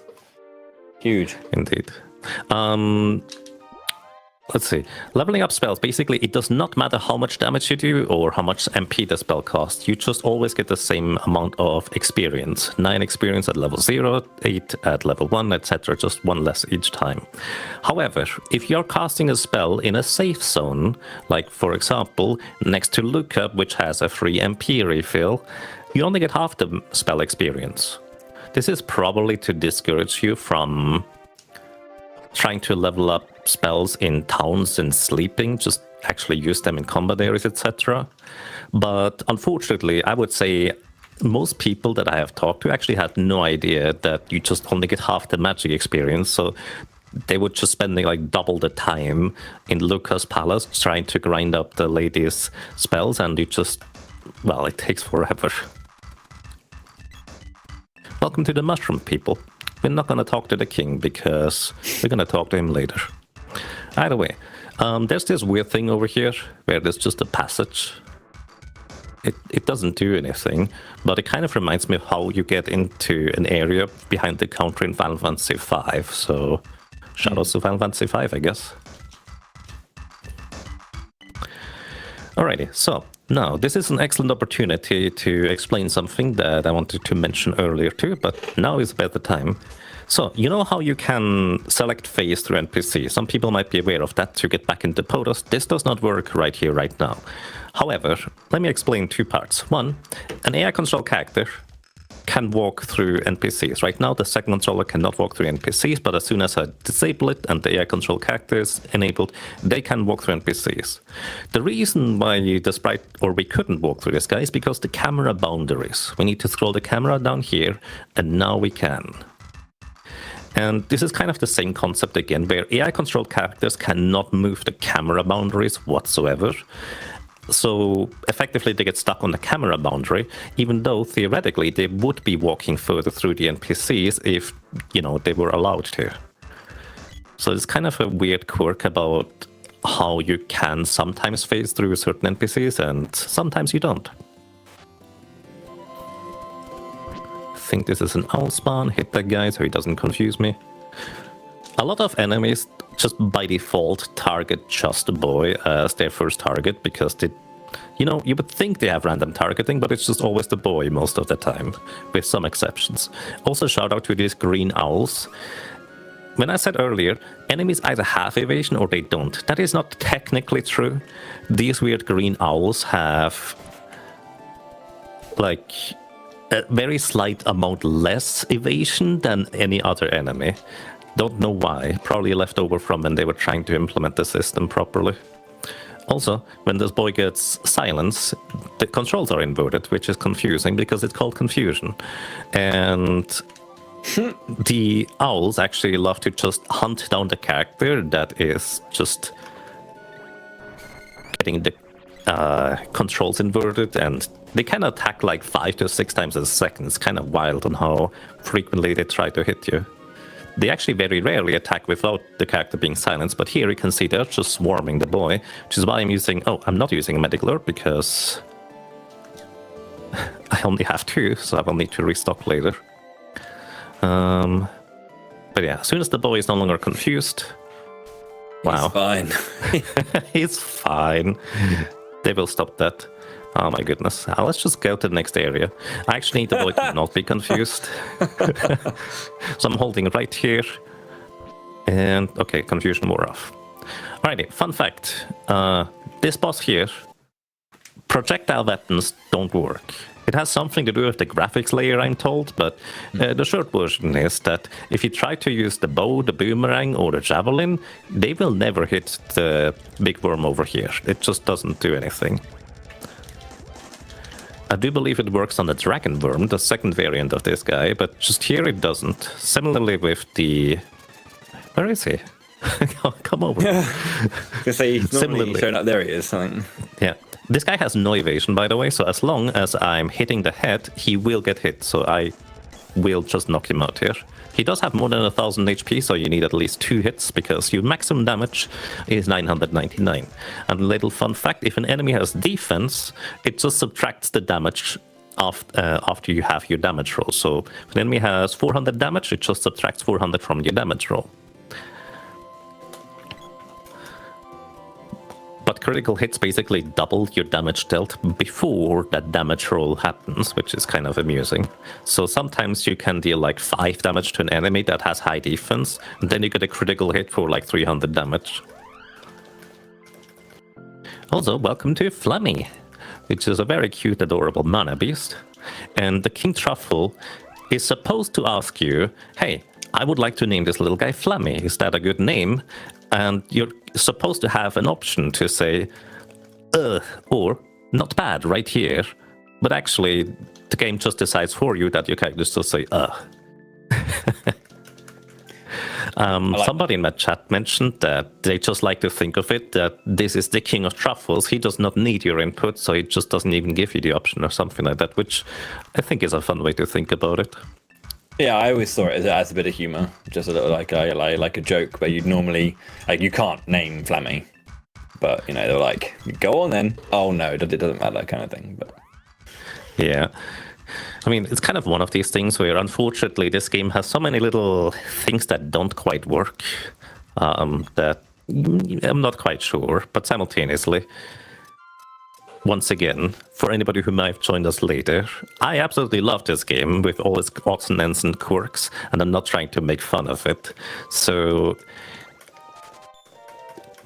programming and making games is difficult, especially in the era where this game was developed. So, even though this has a lot of weirdness and things that I'm showcasing here, it's still a fantastic experience, especially if you're just trying to go onto an adventure with a friend or two.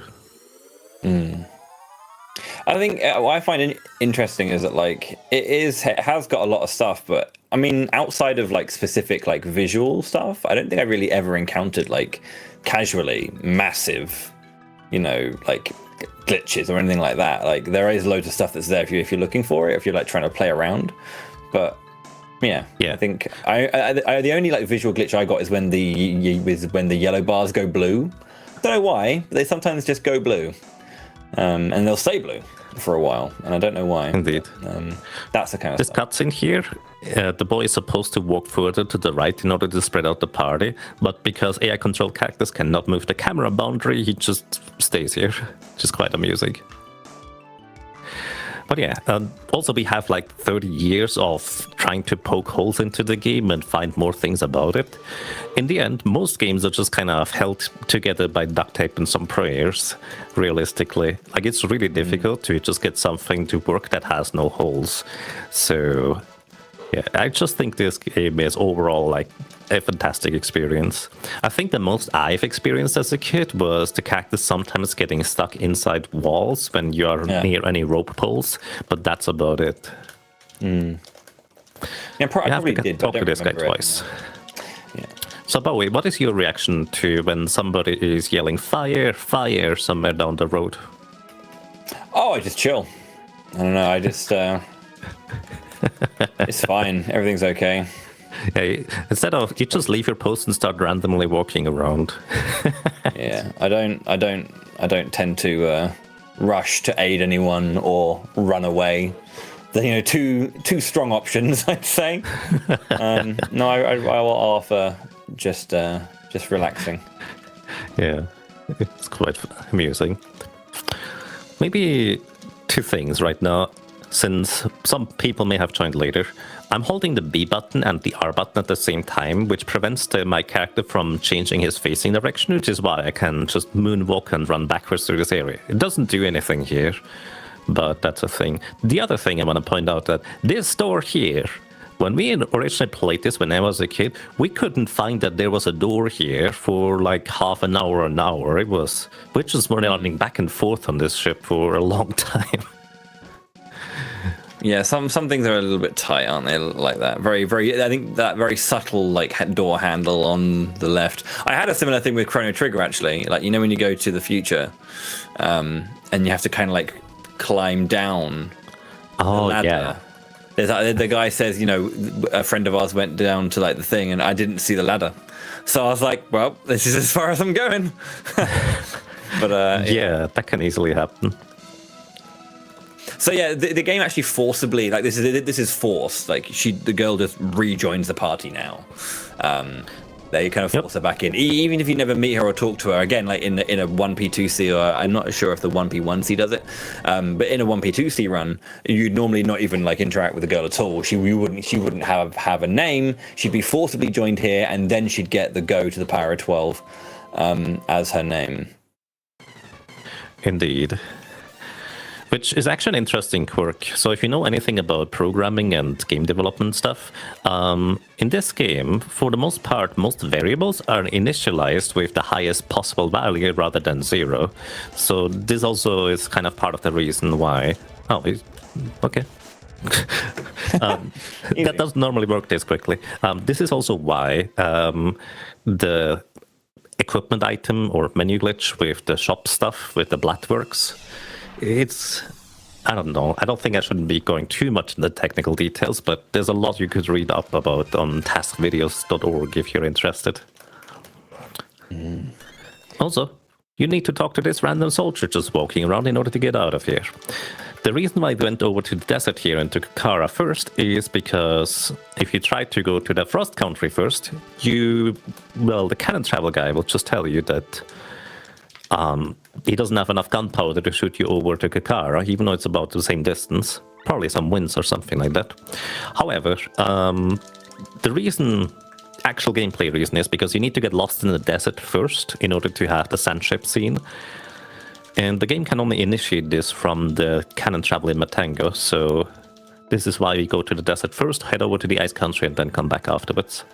Plus, proper one-player, two-controller speedruns would just go ahead and not buy armor here, but, this is a showcase run, and these enemies upcoming are pretty dangerous, so I like to get some higher equipment here. Oops, I didn't do it right. You can basically swap characters' equipment out if you just sequence your clicks right and don't accidentally keep exiting the menu. So you only have to open up one character's equipment menu. Also, elemental weapons. They are really awesome. Although they don't exactly do what you might necessarily expect. Or maybe they do exactly what you expect, which turn the enemy into a snowman, which is kind of fun. So yeah, elemental weapons in this game, they usually have an added special effect, and they very slightly increase the base damage of the weapon. That's it. They don't actually deal elemental damage. So if the Frost Gaius gives you a level 6 Ice Saber, he actually technically increases the damage you do rather than reducing it, which is quite amusing to me. I'm saying that because we're not going to see the Frost Gaius, I'm sorry. Welcome to the Ice Country. It is dangerous here, and those wolves are not friendly. But when they get turned into a snowman, they become rather docile.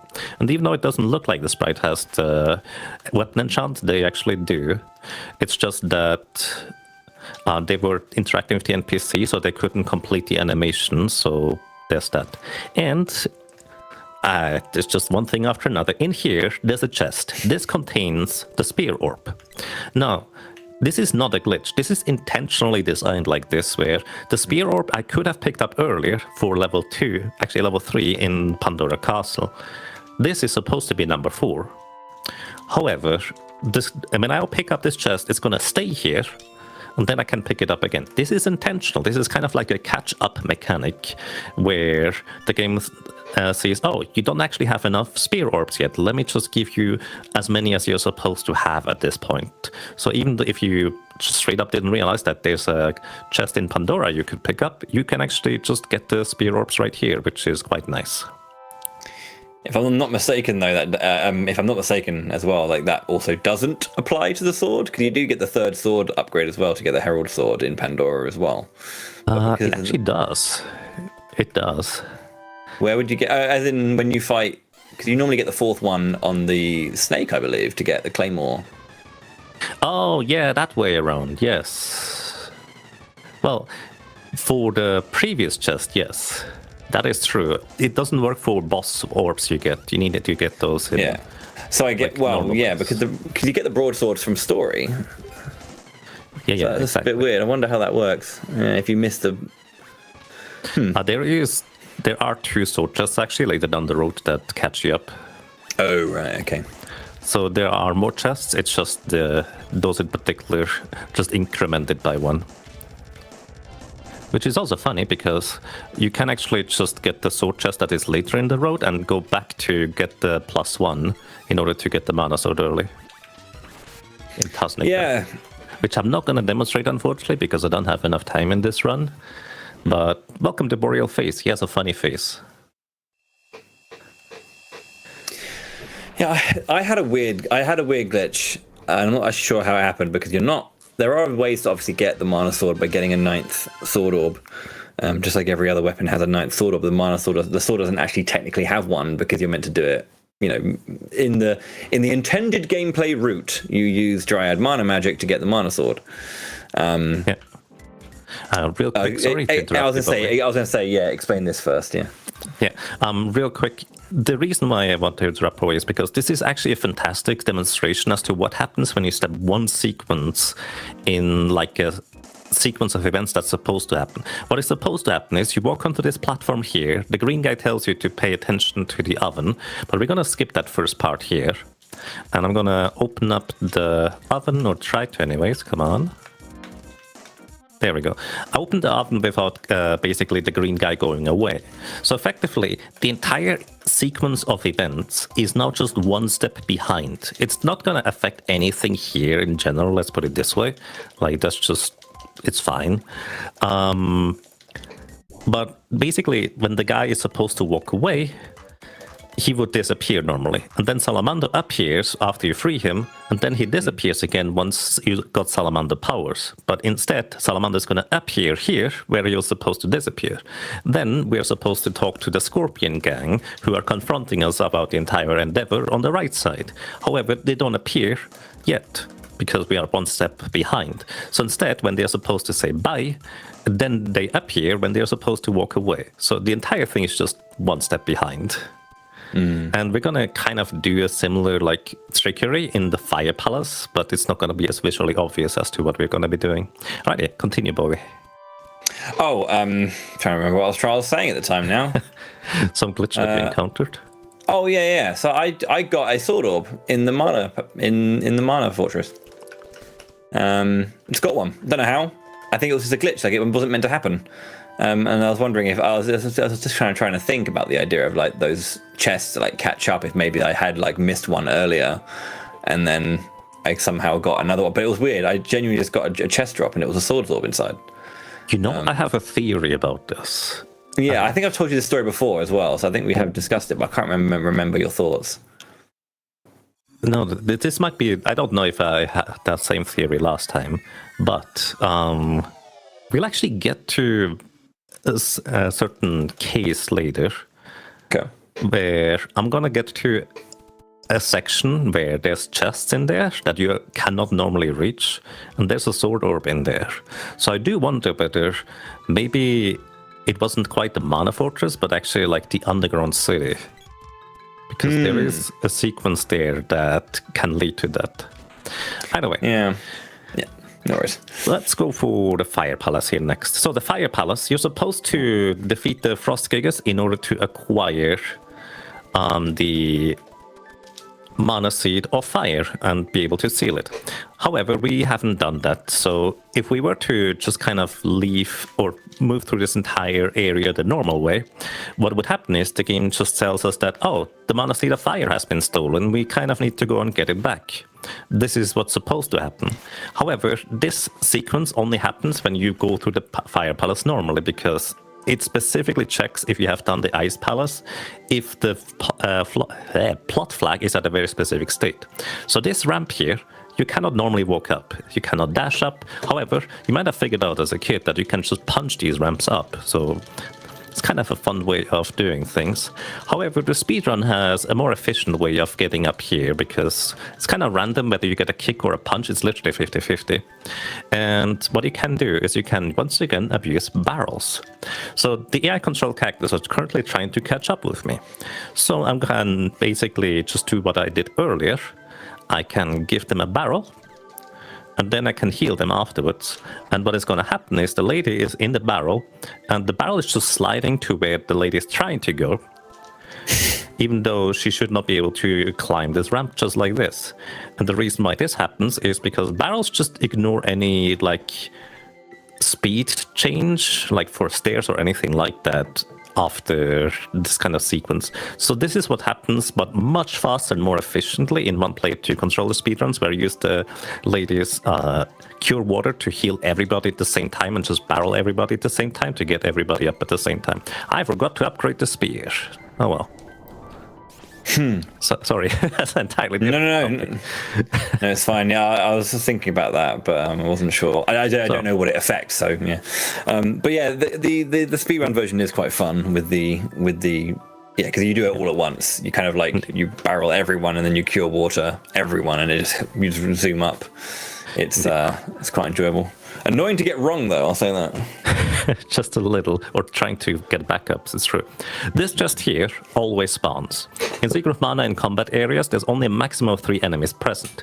However, this chest is always loaded in this room. Once I remove it and pick it up, now the game can spawn 3 enemies at a time. And the reason why I want to point this out is because there's actually a triple enemy spawn right at the exit over here. So if you don't want to use glitches to get too much money or all sorts of things, there's 3 enemies right here. And if you upgrade the spear to the balloon thing, you can actually super easily just knock out all of them really quickly and efficiently, level up super fast by just knocking them out, running back and backups here. I just kind of want to briefly point it out because outside of one play or solo character runs, this is not really relevant, and I'm not usually doing those in a speedrun setting. Just wanted to mention that too. I think it's always fascinating when like similar concepts come through in games like this. Like there are certain screens in Final Fantasy Adventure where like there are set enemy spawns that will always be in the same position at the same point every time, no matter what happens. Because usually there's like weird interactions with screens based on like either random spawns, but also like if you clear all the enemies in a room, you can't. You have to go like 3 screens away to get them back. But yeah, certain screens just kind of like override that, similar to the Chobbins heads there. Indeed. Speaking of sequence of events, when you cast freeze on this orb here, the crystal orb, it activates a sequence of events that extinguishes the torches and puts a hidden switch between the other torches. What I'm going to be doing here is I'm actually going to trigger this event twice at a very specific timing, and then I'm going to walk into the next room at a very specific timing where the game is just about to try and execute this second event where it's trying to extinguish the torches, etc., just do all of these things again when it's not supposed to. And if I do this just right, we're skipping the intro sequence to this boss fight here. There's just Minotaur hanging out in the center here, and we are not actually locked out of the arena. We can just go wherever we want. Plus, Minotaur has no collision, so you can just walk through him, which is quite funny. So we just can just tell him, alrighty, Minotaurs are cool, so we don't want to kill him, so we just go bye-bye. And sealing the Mana Seed of Fire is the required trigger in order to get cannon travel into the next area. Once again, we skip the entire sequence of events in the Fire Palace just purely because we did not actually activate the crystal orb in the basement where there's lava, and usually use Salamando's exploder attack, I think it is. Yeah, it is, yeah. We just skipped that step, and that's kind of the entire reason why the Mana Seed of Fire was not actually being stolen. We could just proceed as normal. And we are getting over into the Empire. I always find it weird when like very specific triggers are things like that, because, you know, it's always like, well, why? And it's just because, you know, they don't expect you. Something has to be the plot trigger for a particular thing, right? And if they can't shove it into a previous thing, they'll just put it somewhere arbitrary that you're intended to continue through. Yeah. Indeed. And sometimes you can just walk into certain triggers for stuff to happen. Speaking of which, I have a very special one right here. Very early in Secret of Mana speedrunning, when I was not even speedrunning yet, there was a duo of player, I unfortunately don't remember the name, that were doing a co-op speedrun of the game, and they ran into the trigger over here to talk to Mara. Let me actually just make a save state here so I can demonstrate without having to worry about things. Basically, here is Mara. If you walk close to her, she just enters the room, and that is the normal thing that happens. However, I'm going to load the save state here. If you enter this save state with two characters at the exact same time, if you enter this trigger with two characters at the exact same time, just going to hold left on two controllers at the same time that are lined up. And it didn't work because I somehow messed it up. I'm not sure why. Let me try again. By the way, don't do this. That's kind of my advice. Don't do this because it's not a thing that you should be doing. I messed it up again. Oh boy. This worked every time in practice. Oh no. So, something had to go wrong, you know. It couldn't have been perfect. Nope. Oh boy. I'm gonna try this 2 more times. If it doesn't work, I'm just gonna tell you what happens. That is less than ideal. So.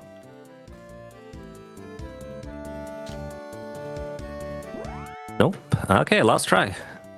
That's unfortunate. This is not something that normally happens, but it could easily happen like in a casual playthrough where you may accidentally just walk into these kinds of triggers with two people at the exact same time. Okay, let's try this again. Nope. All right. Basically, what was supposed to happen there, or what shouldn't happen if you play the game normally, is the game crashes. Like, it's a straight-up game crash and pixelates your screen. Also, I'm walking close up to this wall and just skip the trigger for this guy blocking the entrance to the sewers. And for the most part, you don't have to worry about triggers doing that by accident in a casual playthrough. However, when you play the game casually and get to Tasnica, a later city, so to speak, there is actually one place where you enter a room, and if both players just hold up the controller, as in hold up to walk in, you will crash the game just because you walk into the cutscene trigger with Gemma. Alrighty. Now, I should remember that one. Some people may have had some strange experiences with the game just deleting a character all of a sudden. So let me try and demonstrate this right now, because these blue blobs, they can sometimes abduct one of your characters. What is effectively happening is...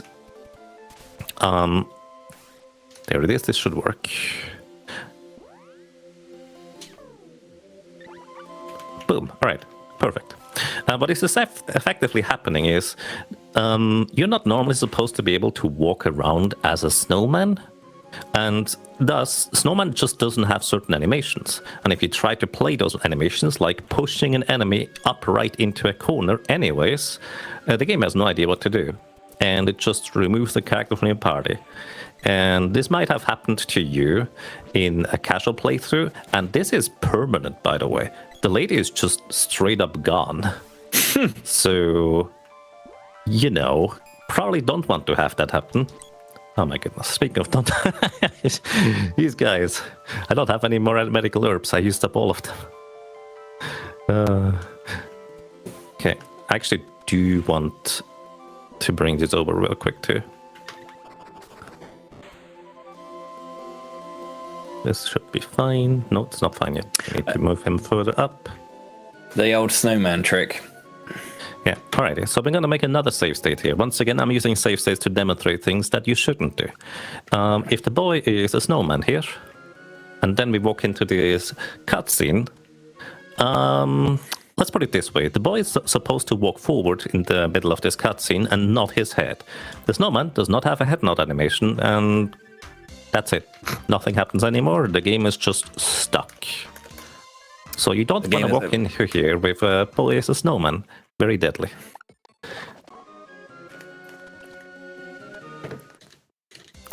But yeah, we're just gonna play the rest of the game without the lady or something like that. Or maybe we don't, we'll see. There may or may not be certain shenanigans that we can do. Either way, shoutouts to that door down there, which looks very mysterious and you can never enter it. If you can walk through walls, which there's certain ways to do that, the door doesn't do anything, it doesn't go anywhere. Which is a bit of a shame, but that's just how it is. It's just decoration. Please let me through. And I'm actually going to go ahead and briefly restock on medical herbs because I would like to have some more. Normally in the speedrun, you just hope to never have to use any, but they're just backup. But when I'm just demonstrating all these kind of weird things, that's just what happens, I guess. Fun fact, this quilted hood gives you +5 agility. And whenever you open up a chest, if your agility is high enough compared to the chest's trap level, you actually just avoid the trap entirely. 100% of the time you get an item instead of a trap. And the quilted hood can theoretically help you with that. But that's just arcane knowledge, I guess. I guess I could have crashed the game here too with walking both characters at the same time up. Oh well. Now, something funny that happened during one of the speedruns that we were doing. You know, sometimes you're just watching the cutscene, reading chat while speedrunning, and you've seen this cutscene many times, so you just tap the buttons again and again and again. And I actually don't remember who it was, but one of the speedrunners pressed the B button after the cutscene was over because they were just tapping the button, and suddenly... Actually, I want to see if I can trigger it before I spoil it. But it's frame perfect. Like, there's not many things that are frame perfect in this game, but this is frame perfect, and I have no idea about the timing, so I'm just gonna mash the button and hope for the best. I think I've done this a grand total of once. I got it, nice. Of course you did. I got a spear orb. Yeah, so we just picked up the chest that is... Up here. No. Up here, normally. So that's a kind of a quirk of how the game tries to figure out whether you are close enough to certain enemies to be able to interact with them, or objects for that matter. Each room, the game just sets everything to 0, so your distance to the chest that is in the top left corner for one frame at the beginning of the room is just 0. So your distance is 0, which means you're close enough to interact with the chest if you press the B button on the first frame after that cutscene. Which also kind of sort of works in other areas, but we'll get to that later. But I think that's the first time I managed to actually demonstrate it when it was relevant. That's kind of neat. So hit this guy before he hits me. Yeah, these ghouls are a weird one because like enemies usually when they're casting magic they'll flash. But So, the ghouls just flash. They just flash. Just dancing. Yeah, they're raving it up. Yeah, they're just playing disco, and they're the best disco ball. Yeah, there's loads of weird behaviors that you kind of like slowly will learn about the game. Like for example, you're taking damage from slimes, for example. There are times when you're actually kind of safe for doing it, but because they have that animation where they kind of like try and divide. Yeah. Also, in this room specifically, I enter with the sprite and not the boy, because otherwise that bat will chase down the characters that are trailing behind and hit them. Like, if you are controlling the boy, that is going to be what happens. But if you control the sprite or the lady into that room, it's fine. It's kind of weird. Oh, Moogle. Oh. Well, look at the bright side. We're gonna get the sprite fully healed. It'll be fine. Just don't get hit. So, upcoming, the next boss is another wall face, or it's called Doom Wall. And this guy here, if you kill both of his eyes, has a very distinct kind of attack. I have the spear on the boy. I'm so used to the spear. Basically, when you kill both eyes, this wall here has one attack that grabs a character and drags them across the entire area while they are unable to do anything. And the second thing it does is the character that is, I think, the furthest away is what they do with the grabbing. The other one is they are just grabbing the second character and throwing rocks on their head. So which I think the Doom mode targets both the closest and the furthest away character. With that, if you kill both eyes. Okay, that was kind of nice. You're supposed to have 3 characters here. In a speedrun, you would put one of the characters in front so they get targeted instead of the boy. But because I can't use the menu with the boy while charging up an attack, I had to use the boy in the front and use a barrel to deny the damage. In this game, enemies cannot deal or stack damage onto your characters, but you can stack damage onto enemies. So it's kind of like the game being nice like that, I suppose. Alrighty, this little cutscene here is one of the reasons why I like playing an SNES Mini, because it has really extreme white flashing on the on the regular Super Nintendo, but here it's just kind of like a soft glow that is happening. So it's so much nicer on this. Also, this is where he grabs the lady out of your party and abducts her. Fun fact, you can just leave this area. I don't know, go and rest at the inn or something. Even though the lady was in grave danger and we should just hurry into the next room, you can just leave if you want to. Which I've never actually tried that. Does the music stick the entire time? Does Danger just play, or does it actually reset the music? Oh. It resets too. Let's see. I was kind of hoping to find an NPC along the way. I want to demonstrate something real quick. AI control characters can normally walk through NPCs. However, they cannot do this in areas where your weapons are drawn. I tried to demonstrate, it didn't quite work, it's fine. But when your weapons are drawn, even if those are like non-aggressive NPCs, not enemies, AI control characters cannot just pass through them normally. Either way, welcome to Vampire, who, in terms of stats, is kind of way out of place. This guy has over double the HP compared to the previous boss, and this is especially annoying because this guy is actually kind of dangerous. Plus, you can only hit him while he's jumping around with melee weapons anyways, which means we try to manipulate him into a very particular pattern, kind of like this. He's going to grab the lady here after the second jump, and that's fine, probably. Move the camera up. Oh, he did not grab him. What? This is fine. It actually works anyway. Okay, Vampire often likes to just jump around. I'm casting Analyzer on him just to lock him in place, because the animation of Analyzer is kind of lengthy and allows me to re-get my charge attack.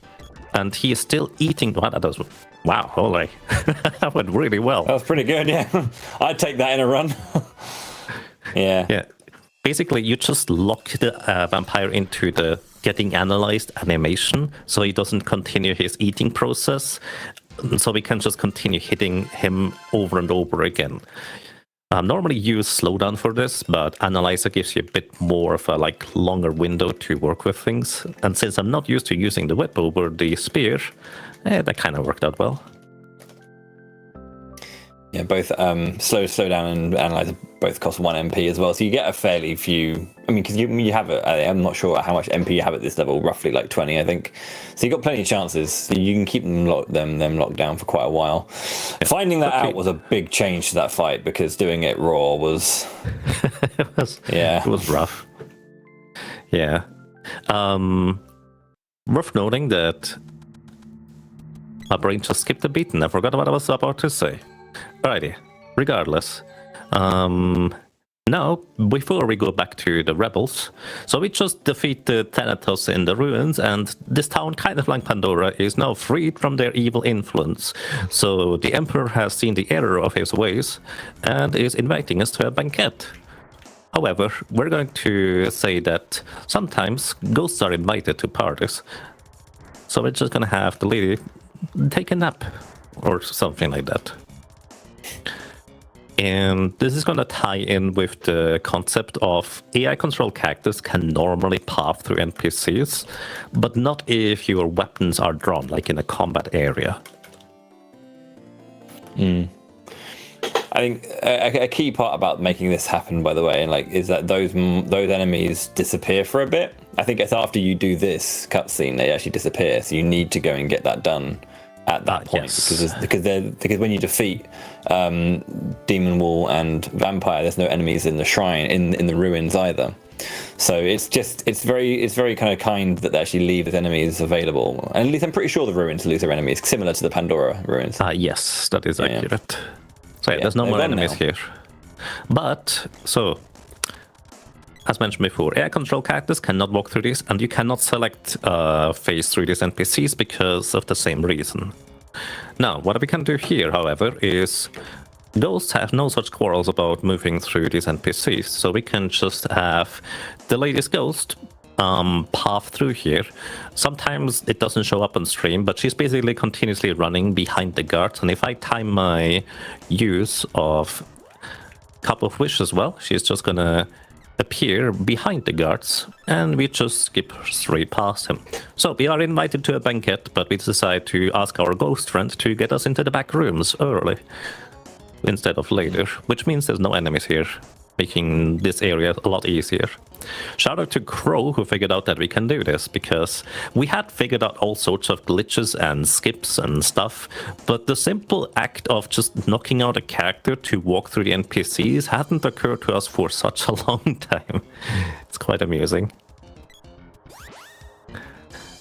Also, another thing here. For some reason, actually, let me just demonstrate this. I'm gonna equip the bow. I have never had the bow equipped on the boy until now. So if we check his level, he has a level 0.0 Chopin's bow. For whatever reason, this cutscene or the beginning of the boss fight afterwards, I actually do not know where exactly, gives you weapon experience as if you had knocked out a character. Specifically, gives you like 2 times half the weapon experience for some reason. And now, if we check the boy's bow, he has 8 experience in the Chopin's bow. Don't know why. But I can tell you that the Secret of Mana remake on the PC does actually do the same thing, which is also why I'm like 99% certain it is just a wrapper around the game, like the original code of the game, because why would you re-implement that? Like, who even knows about that?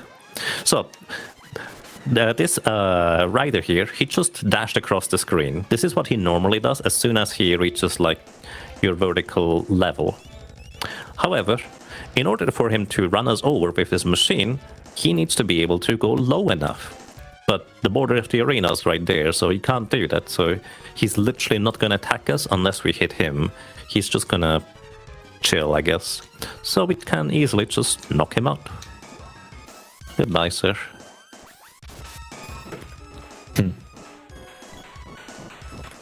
So he's one of the less dangerous enemies in the entire game if you just have your entire party relax at the bottom of the screen. Yeah, the first and second fight with Mech Rider is a little bit more tricky because of the open space. You have to do a bit more to kind of do that. I think the Mech Rider 3 fight, I think, is really, really fun because of the way you kind of have to do that fight, like baiting him slowly down, because he has so much HP, you got to like land so many hits. Because like the first 2 just blow up in 1 or 2 hits there, so it's kind of, you don't really get to see it. So, now we're gonna get the Flammy Drum, and we have access to the entire world. Also, Moppleton, the creator of the randomizer, just said sometimes it also happens in randomizer when you get Mech Rider, so it's probably tied to the Mech Rider that you get the level up then for the weapon experience. So, also, shout out to Moppleton, who told me that there's actually, you know that there's a face in the ocean, Bowie? Yes, I do, yeah. Did you know that there's a face up here in the mountains too? No? Because I've never seen that anybody mention what that's right here, which is quite fun. Oh god, yeah. I don't know why, but I mean, why not, I suppose. And I need to try and find... oh dear. There we go. So, because this is a demonstration, I like to upgrade my equipment just a little bit so I can run through more dangerous areas without having to worry as much. So, Gold City equipment here is ridiculously powerful for where you are at this point in the game. What you're supposed to do just story-wise, is you bring King Truffle home, he explains to you how the flaming drum works, then you visit Sage Jock in the Lofty Mountains, he tells you to go to Dark Palace and the Moon Palace and the Light Palace and all sorts of things like that. However, we're just kind of not gonna do most of that thing, partially because we don't have enough time, because there would be a bunch of fun things to demonstrate there too. But let's put it this way. For now, I'm gonna actually not equip the new armor. I just need to remember to do this later. And we're gonna head over to the Lofty Mountains directly. So in a sense, we're kind of doing what we are supposed to. I believe it is south-southwest. This is why I have splits. They tell me where to go. Because I get lost on the world map all the time. Shout out to the Turtle Island.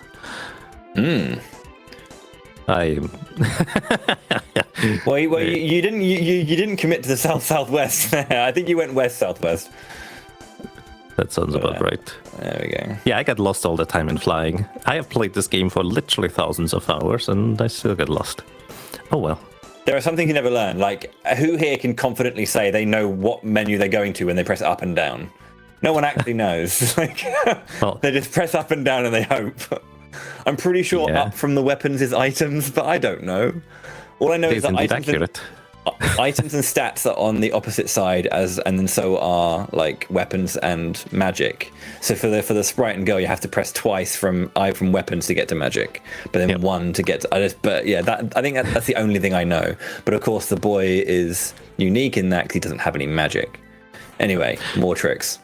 More tricks indeed. So once again, the entire point of these ropes are basically two conditions need to be fulfilled in order to jump across them. One, you need to have the whip equipped. Two, you need to hit a rope pull after you gather your party. So we gather our party, and now we're gonna just use a barrel in order to hit the rope pull right next to us while facing up, and we just whoop. Jump straight up instead. You can also pygmy your character while they have the whip equip, which makes that much easier to just go where you're not supposed to. But be careful, you can softlock the game very easily if you are jumping in directions where there's just like walls and nothing else. So just as a word of warning. Also, the lady did level up the sword to level 2 in the to level 1 in the early game. So just to demonstrate real quick. When you gather at this NPC after talking to him, your characters can just run through walls. That is normal, that is intended. And the game basically briefly gives you the ability to walk through walls, just so you don't get stuck on the other side. I'm using a level 1 charge attack, releasing it, and then talk to Sage Jock right here. And it allows the lady to just continuing the lunge attack and get through the wall, because the game hasn't removed her ability yet to walk through walls, and we get into the trials here way early. We now skip the Palace of Darkness, we skip the Gold City, we skip Tasnica and the Moon Palace and all sorts of things. So we're here really early. One of the biggest skips in the game, in all honesty, because the whole the gold city is where the light temple is. Yeah, but there's so much stuff to do. Which is kind of weird, because I think this is one of the more interesting parts of the game in terms of like the structure, because it's been quite linear until now, but then there's like a whole bunch of things you can do at this point. We've got to go and do a bunch of small side quests to get access, to get the key, to get access to the light temple in Gold City. I think you have to do that first to then do the Dark Palace as well, I think. There's like an order where you have to do certain things. Theoretically, the Sage Shock just directs you in which direction you should go next, but you are pretty free on where you can go. Also, the sprite is dead. You may not think about it that way, but that's actually a good thing. Also, the energy absorb always targets the boy as long as he's alive. Either way, welcome to the doppelgangers. Fun fact, if you die in this area, you just get sent back outside. But I'm not gonna die with all characters, and as you can see, all the doppelgangers, they just disappeared. So there's two ways to defeat yourself, is by just letting yourself get knocked out by yourself, or you knock out yourself with damage. One is easier than the other, and it's fine. As long as you have friends that revive you after you get knocked down, you're good. I think that is an excellent lesson to learn in this. As a kid, I always equipped the Gold City armor, which literally makes you invulnerable to the doppelganger's attacks, because they cannot hurt you if you have the best armor equipped at that stage. And we are done with that little section. Now, I think it's one of those things that would make sense at the beginning of the fight, because if the doppelgangers like copy you, if you have 0 HP going into it, it copies you. You have 0, it dies. But it's kind of weird that it does the same thing when you get taken out mid-fight as well. I think that's the weird bit of the programming for me, at least. Maybe just a little bit. Alrighty, so I of course flow going the wrong direction again. I'm supposed to go to the ice country yet. So, you may remember we didn't actually do the Ice Palace whatsoever, and the Ice Palace is actually a very interesting location, because it's one of the 3 locations in the game where if you die, you just get revived back to, well, to the entrance of the palace. Specifically, the boy gets revived, and the sprite and the lady remain dead, but it's kind of like a grace mechanic where, like, the game is not being cruel and just kills you for good, so to speak. Originally, I was trying to get my characters knocked out, but it takes like 2 minutes. But basically, you can actually literally get knocked out right here, and the boy just gets thrown out the door, even though he is, well, not even in the door, and your characters get revived. Now, there's 2 ways how you disable this character revive mechanic in this area. 1, you defeat the fire gigas and there's no more enemy. The ice gigas, and there's no more enemies in here. And 2, you enter the ice country. Now the thing is, we did neither of these 2 options, and we still have the game remembering that, oh, if you get killed, you just get thrown out the door. So we're going to mess with some more plot elements over here as well. And specifically, this is actually more or less the standard route for one player to controller speedruns, but there will be a bit of a deviation very soon, don't worry. Here, the key thing is going to the Ice Palace, just quickly. The key is going to it, and I think it's a really weird thing that just being there is enough for this to happen. Indeed. It's basically just sets a flag for the game to know that if you get killed, you get revived instead and kicked outside the door at that specific location. In this cutscene here, you see the 2 characters walk to the left and disappear, and Sheik's here is just standing around still. This is kind of the current state of the cutscene right here. And you're supposed to only get out of that area once you have defeated Sheiks, and he is of course then gone from the main area. And then we can just, you know, proceed as normal. The entire palace gets revived. I guess it's not quite that normal, huh? Either way, welcome to the big pinball. The lovingly called Watermelon. The actual name of this boss is Agrogopilon, but Watermelon is way easier to pronounce. Yeah. But yeah, this is why I get kicked out to the door right over here. How convenient. I'm gonna revive the sprite here, and then we're gonna make a bit of a detour. I just want to explain a very particular glitch in this game on how it works, and just kind of take a little bit of time in order to do that. This is the infamous Frost Forest Neko. If you have played the PAL version of the game, English or German or French or whatever language you may have played this game in, you cannot land here with Flammy. This is how they fixed it in the PAL version releases of the game. But in the Japanese and the English version of the game, if you land here with Flammy and then you save the game right here, let me just demonstrate to you. We create a save file. Now, as I've mentioned earlier in the run, the way the game knows on where to put you after you load a save file is it remembers where you entered the area from. We entered the area by landing here at Flammy, and by default the game just has no return variables. So if we briefly reset the game, let me just make a save file right here. So if we just try to load the game normally with just the Frosty Forest, the game just crashes. It doesn't do anything. You can't even soft reset via start select L and R anymore. So you can't quite load the game normally anymore. However, let me just load a random save file here. This is in Pandora. What I can do instead is I can hold start select L and R for a few seconds, like 2 or 3 seconds. You actually don't have to hold it for that long, but this usually works. And now the game hasn't quite wiped out all the variables on how, well, what is kind of where I was last time, etc. And if I load the Frosty Forest save file now, it's going to put me out to where Pandora is. You know, just kind of puts me where I last was. And the funny thing is, you can do this with the intro cuts in here. So, for example, here there's just kind of like a little scrolling effect where you see the entire intro just across the surface of the Mana Fortress. We're just going to save warp in here. So, Bowie, what is your theory? Where is the Mana Fortress hidden? Like, where is it in hidden? The world?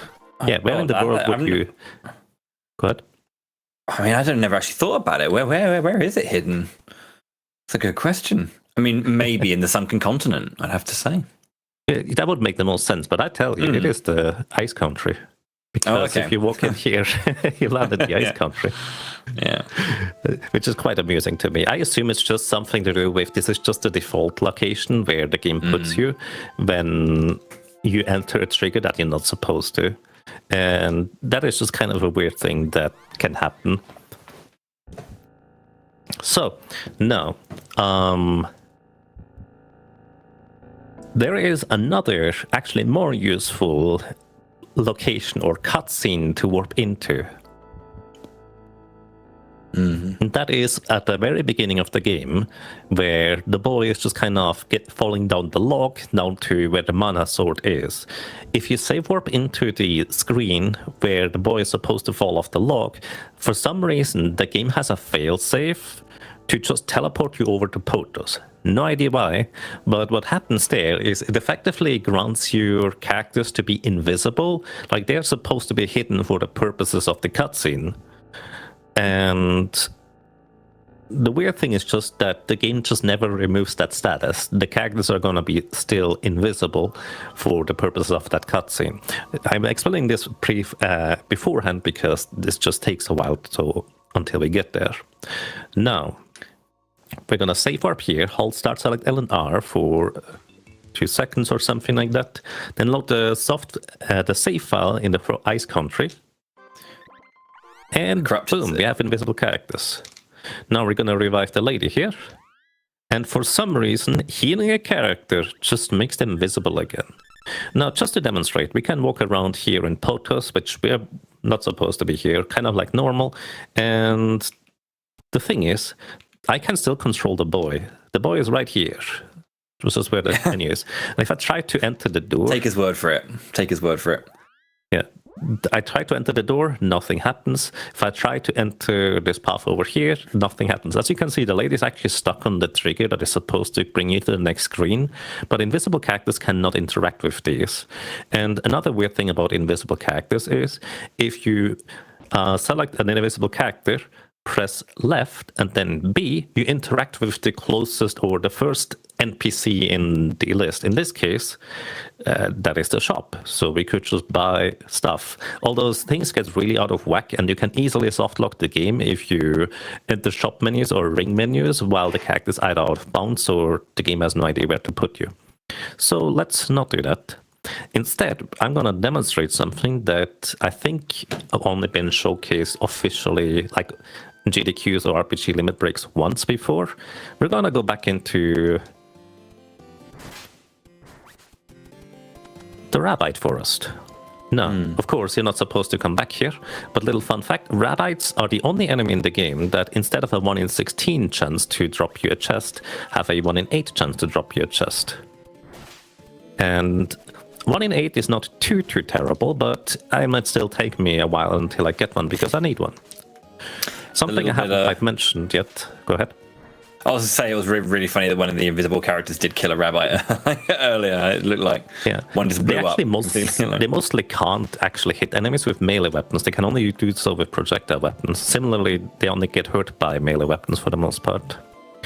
Alrighty, so whenever there's any event happening, you opening up a chest or talking to NPC with a dialogue box or anything like that, for whatever reason, if you have invisible characters in your party, you can walk through walls during that time. Don't know why, that's just what happens. And this is kind of what I'm gonna try and do over here. Remember this little trigger that I pointed out where the boy is checking out the bushes and says that he needs a sword?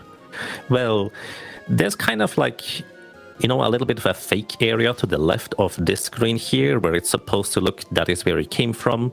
So they just kind of copy-pasted that section from here over to this screen here. And the interesting thing, I think, is that they probably put that trigger there intentionally to test stuff and just never removed it. Oh, there you go, we have a chest. Alrighty, so, importantly, I want to have this chest be accessible. I'm going to use a second controller to move the boy over to the left here. And, as mentioned before, if I press left and B, I will be able to interact with the chest, because for the game's purposes, I am right next to that chest, because I have never actually... Invisible characters don't calculate the distance between themselves and objects, so the boy can actually open up the chest, despite him being over there, where the ring menu appears. I'm just holding left with the latest menu here. And you can see I can walk through walls while the chest is being opened. We get a candy. Candy is the common drop for what it's worth. Either way, we are past this trigger now, so we are actually on the other side here, where we're not supposed to be, in a screen where we're not supposed to be. And here is this trigger, and it brings us over into the debug room. There's not a whole lot we can do over here, but there's kind of a funny little snowman. But yeah, this is a debug room. I think last thing they were testing is like triggers, like this NPC is facing me when I enter his reach, this NPC is facing me when I bump into him, this NPC only faces me if I... Oh, he doesn't. They only face me when I talk to them, and if I talk to the king, the entire intro sequence is gonna trigger again. Like the entire thing.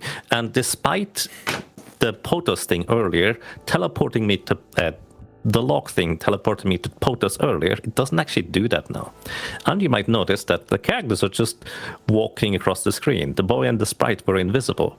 Because the game just toggles the variable that makes the characters visible or invisible, the lady is normal. I'm in control of the lady. And the way the game scrolls the screens in these cutscenes is it basically hides your character and just makes them move the camera by, like, walking into the screen. It's actually kind of clever and resourceful, so they didn't have to figure out like separate camera triggers or roles. You just hide the character and walk him across the screen. And that's kind of how that part works. Let's see. I always like that little fact that they just use characters. It was a nice one. It's kind of fun to see it. It's actually kind of fun to see them actually be there, though. I mean, it's one of those things I knew, but like actually seeing them be there is funny. Yeah, now the other characters are in this cutscene too. So I still need invisible characters, so I'm gonna save warp into this scene again, because the game will remove them afterwards, I think. So let me re-get my invisible characters. So, welcome back to this part here, I suppose. We're gonna make the lady visible again, because we need a visible character to walk through doors, etc. And now we have managed to break the game. Remember where we last were in the sequence of events, like plot-wise? Well, we were over here getting killed by the watermelon, and then we got teleported out to... well, out of the palace. So this entire sequence is broken now. Sheeks is just standing around here doing nothing. You can press the B button and he's gonna face you. And once again, if this little character, no matter where they are, presses left and presses the B button, Sheeks is just gonna move to the right. And this initiates the tiniest of events, which will allow me to just walk through walls during that, and I can actually go backwards through the Grand Palace thanks to those little shenanigans. So we're gonna do this, and in order to make the game work properly in this section here, I need a second character that can actually hit the rope poles. I just realized. Whoops, I should have made the sprite visible. So let me give sprite the healing item. Also, I might as well try to crowd control these enemies. We have low armor, so these enemies are dangerous. Oh yeah, I bought armor. I should have equipped that. Whatever. I was going to say. I was wondering when you were going to equip it. Alrighty, so I'm just going to have the lady walk through the walls here. So normally you cannot just walk through walls while hitting the rope pull, but for some reason invisible characters just enable you to do this anyways. Either way, we need to hit this switch here twice. This is going to update the next room that we, well, technically came from, and try to, like, spawn the little POTOS guy. Oh, I couldn't use the magic rope because the boy got hit by the flame wall. Once again, the boy is technically the guy that always uses the magic rope, so... Could you stop doing that, please? It's just rude. Oh, man. Alrighty, now. Okay, this room here is now properly set up. We're gonna walk through a wall here, get into the next room, and if I didn't do this sequence of events right, this room here would not have this door open in the back. And this is kind of what I need in order to proceed, like, story-wise. We skip basically the entirety of the Grand Palace. This is what I personally like to call the backwards Grand Palace. And we get to fight hexes over here. I would love to demonstrate some things with hexes. You know, I just realized I actually can do that. I didn't do this in practice, so this could be terrible. So let's just make a save state right here, just in case things go wrong. But this is actually ideal. I should have thought of this earlier. Hexus has, like, different forms, but in her base form, she only ever does physical attacks. And I mentioned earlier, if you equip the barrel, you're entirely immune against physical attacks. So all Hexus is going to do is, her only spell in this phase is Dispel Magic. So she has 99 MP, Dispel Magic costs 4 MP, so she can cast Dispel Magic 24 times. And she's never going to deal any damage to you. Now, let us back off real quick, because I'm going to demonstrate you something as to why we're not running this on the Super Nintendo version with the multitap. So I have to do a scary thing for the tech, and I need to switch to my regular Super Nintendo. Oh, excuse me. I need to switch to the regular Super Nintendo to actually play this on a cartridge, so give me a second. In the meantime, Hexus is just going to run out of MP, so that's nice. Oh yeah, fair, yeah. Just as a random aside, it really, I don't know why it took me this, but the I noticed that all of the members of the Empire, or, like, you know, because Thanatos is running around with Sheiks, Fanhar, and Geshtar. I've never realized that, like, they were, like, Geshtar is the Mech Rider, and, like, Sheiks is the egg Gropalon. I don't know why I never realized that when I was, like, first playing the game, but it only really happened when the HD remaster came out. So Fanhar is Hexus. They, like, transform into those monsters. Alrighty. Sorry, real quick. There we go. Now I have the correct aspect ratio. Alrighty. Let us back off real quick. Oh, wait, hold up. I forgot. I need a controller. Oops. Where is it? Not this one. Panic.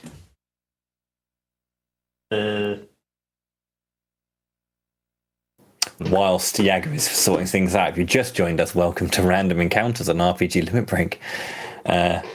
If you're here, you probably know who RPG Limit Break are, but if you don't, they're an RPG community who mostly focus on a big marathon called RPG Limit Break, which is an RPG-focused speedrun marathon raising money for NAMI, the National Alliance on Mental Illness. And recently I've been building, like, more wider content such as Random Encounters to kind of showcase you, like, something like this content and like things you can do in speedruns, kind of around the runs that we do to showcase a bit more of what speedruns and games can do. Yep. So I hope you've been enjoying it. Yeah, no. Thank you both. Half of this stuff is what we do in the speedrun, but there's a load of stuff that's kind of like augmented versions of it. But yeah. Indeed. So here, okay, let me make sure the camera gets it. I'm playing on the regular old Super Nintendo now. This is a multitap. And the multitap basically works like this. You can play Secret of Mana with up to 3 characters at the same time. And the reason why we specifically need this on the old Super Nintendo is because this multitap here has a very special button. On the side here, it says, well, this one has 4-player potential, but basically it actually activates the multitap by flipping the switch. You might be able to see the red light. going on and off. I'm not sure it shows on camera. Either way, now it's active. So this is actually the third controller here rather than the second controller. And if activated, you see a little 3 on the lady's head there. This is a save file right after getting Flammy. I haven't done any of the Ice Palace shenanigans or anything like that, because you don't have to do this if you have a multitap. So let me go ahead and demonstrate to you as to why one player, 2 controller speedrunners do not use this version, despite it actually technically being the fastest way to play the game. Because the multitap allows you to do some certain shenanigans that you cannot normally do. So first of all, I kind of got invisible cactus like I demonstrated before a few times now. Let's make one character visible. And now, so here's the thing. This is the sunken continent. As soon as you get Flammy, if you go here, you go basically into this door, the game tells you, oh, can't move. And you actually can't do anything in here, it just kicks you out with this text box. And that's the interesting part. If I use the third controller here and unselect the first controller, effectively what I'm doing here, I only have the third controller active now. So we can just walk in here with the boy. And the multitap has a required failsafe feature for the Super Nintendo, where if it gets disabled or disconnected at any point, the third controller is just disabled and control is given over to the first controller instead. So I'm going to disable the multitap here.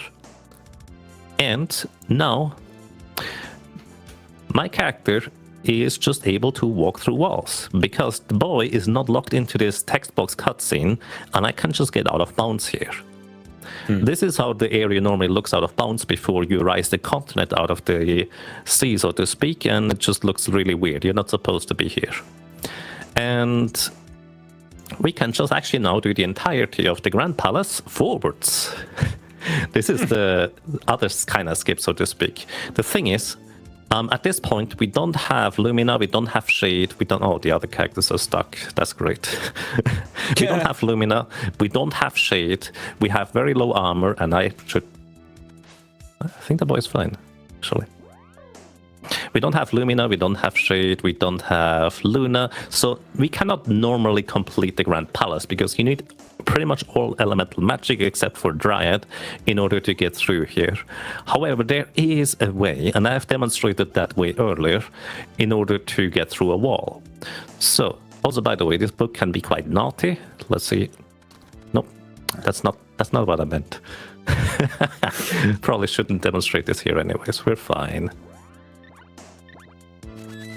Alrighty, I need one invisible cactus, and over here, I just want to real quick demonstrate. There's a chest over there. That is sword orbs. This sword orb chest gives you many sword orbs, and I can remotely interact with it as I've demonstrated before with invisible characters. I don't need to do this here, we can just go through the area normally, so to speak. So I'm gonna try and not... I need the lady invisible still. I cannot have her get hit. It would be a disaster if she gets hit, let's put it this way. I need her invisible because otherwise I cannot demonstrate the unreachable room. But before the unreachable room, we are here. Alright. Now, this room here we cannot bypass unless you have all the elemental magic. Like genuine, it's just impossible unless you have invisible characters, and this is the reason why people don't run this on a regular Super Nintendo with a multitap. Aside from getting a multitap and the original Super Nintendo running being already kind of a difficult proposition, let's put it this way. Because the Super Nintendo mini version or on the Switch, it's so much more accessible, and you cannot do these tricks on these consoles because you cannot manually enable and disable the multi-tap third controller. I have to get the boy to overcharge his attack, wake up this turtle, knock it out, or try to knock it out. Let's just reset the room and try again. And what I have to do here is I have to get a 1 in 16 chance to get a chest. So honestly, the speedrun is pretty awesome until this point here. But then in specifically the Super Nintendo version, if you were to use a multitap, this is the fastest way to get through the dungeon, because you don't have to do all the Sage Jock and Lofty Mountain stuff, and this is much faster. But the problem is, as demonstrating here, trying to get a 1 in 16 chest drop from these guys is just really obnoxious. So this is why nobody runs this category, but theoretically you could run through the wall and proceed through the rest of the dungeon relatively normal. Alrighty, but I'm not done with my demonstration here yet. So, outside here, there is the exit where you normally come out of after you clear the underground city and defeat the Kettlekin at the end of the sequence, where you find the Scorpion army again. This is the exit where you normally come out of afterwards. Now, what I can do is the following. I can backtrack one room right here, and I need to have a second character controlled. In this next room here, there are chests that are loaded in that you cannot normally access in this room. So I'm gonna have the boy run upright, hold down the run button, have the lady be opening up a chest remotely and disable the multitap at the same time. She did not actually open up a chest. Hold up. Why did you not open up a chest? Ah, it worked earlier. Did I not face her to the left? I might have forgotten that. But basically I need to disable the multitap in order for the lady to be able to follow through the walls, is the short version.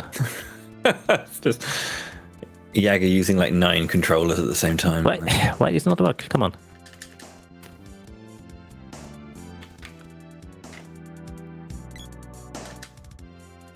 Is it not loaded for some reason?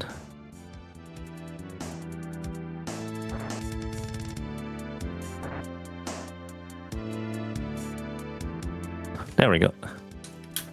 Come on. And we're in the room. Okay. So, this... Where's the lady? Oh, she's still on the wall. It's fine. She can... actually, it's not fine. I need to get her out of there somehow. Select, left. Open up the chest with her. Let her walk over here. This should do the trick. Alright, okay, sorry. This is really finicky to set up, and you can only really do this if you have invisible cactus. But there's 2 chests in here. You may recognize this room from earlier in the ruins, or the underground city, where there's like the rebels here, you get healed, there's Watts where you can upgrade your weapon, and this is the exact same room layout, but with the enemies enabled. So basically it's like a copy of the exact same room. And my theory is that these chests here were supposed to be in the rebel area so you can get extra weapon orbs. Because if you remember, in the Mana Fortress, if you defeated Red Slime or Buffy, the 2 bosses before the penultimate and final boss, they do not drop weapon orbs. So my theory is they put these chests here, which contain weapon orbs in case you're curious, in order to get a replacement for those. And this is where my theory is, Bowie. This could be the chest that you remotely open, because there's other ways to open these remotely. The chest on the right is sword orbs, which is kind of halfway where my theory falls apart, because the 2 weapon orbs you're missing in the Mana Fortress at the very end are the glove orb and the axe orb. But here's the glove orb. If you pick up this chest, you actually have to farm 1 less weapon orb in a Mana Fortress from the werewolves. And that's kind of the unreachable room that you cannot normally get to. And honestly, it took me a while to figure out how to get in here. And the original Super Nintendo version was just necessary in order to be able to do this at all. So, let's head back over to the SNES Mini and hope my characters are still alive. If they're not, just dead. There you go. Very possible. Anna, it looks actually a little bit squished. I'll fix the layout in just a second. Give me a moment. Pygmy glare. She stopped using dispel, at least it seems. So, yeah. Yeah, she doesn't. Wait, she is. She shouldn't have enough. No. I was saying she's not. She stopped using dispel. Oh, sorry. Right. Okay. Hexus is out of MP. Now, fun fact: Hexus has actually 3 different forms. Well, 4 actually, with her base form. If you are far away from her in the top left, she turns blue. If you are at the top center, she turns brown, kind of like for Earth. And on the far top right, she would turn salamander colored if... There we go. Kind of looks pretty nice with that red, honestly. She's supposed to have a 4th form with wind, if I'm not mistaken. But yeah, she's trying to cast spells in these forms exclusively, but because she has no more MP remaining, well, she can't quite do that. Alrighty, oh boy, that actually is really nice because I was trying to demonstrate the color change and stuff of her, but it's really dangerous if she's just allowed to do stuff. Little fun fact, by the way, there's a high chance I literally cannot hit hexes right now with my weapon. Because, not because she's casting a spell, but because sometimes bosses just are literally unhittable, so I have to cast a spell to deal 1 damage to her. And now I should be able to hit her again. Well, given we don't miss with the like 40% chance to miss. There we go. But yeah, I don't entirely know why this happens. I think at the beginning of the battle, like the boy's height variable is used to initiate where the bosses are supposed to be, and that might have something to do with it. Either way, Nice fight. welcome back to Hexes. Well earned victory. Well earned. Yep. Basically, if you have a barrel equipped and just walk into her, she can't do anything, then she's out of MP, and you just knock her out very easily afterwards.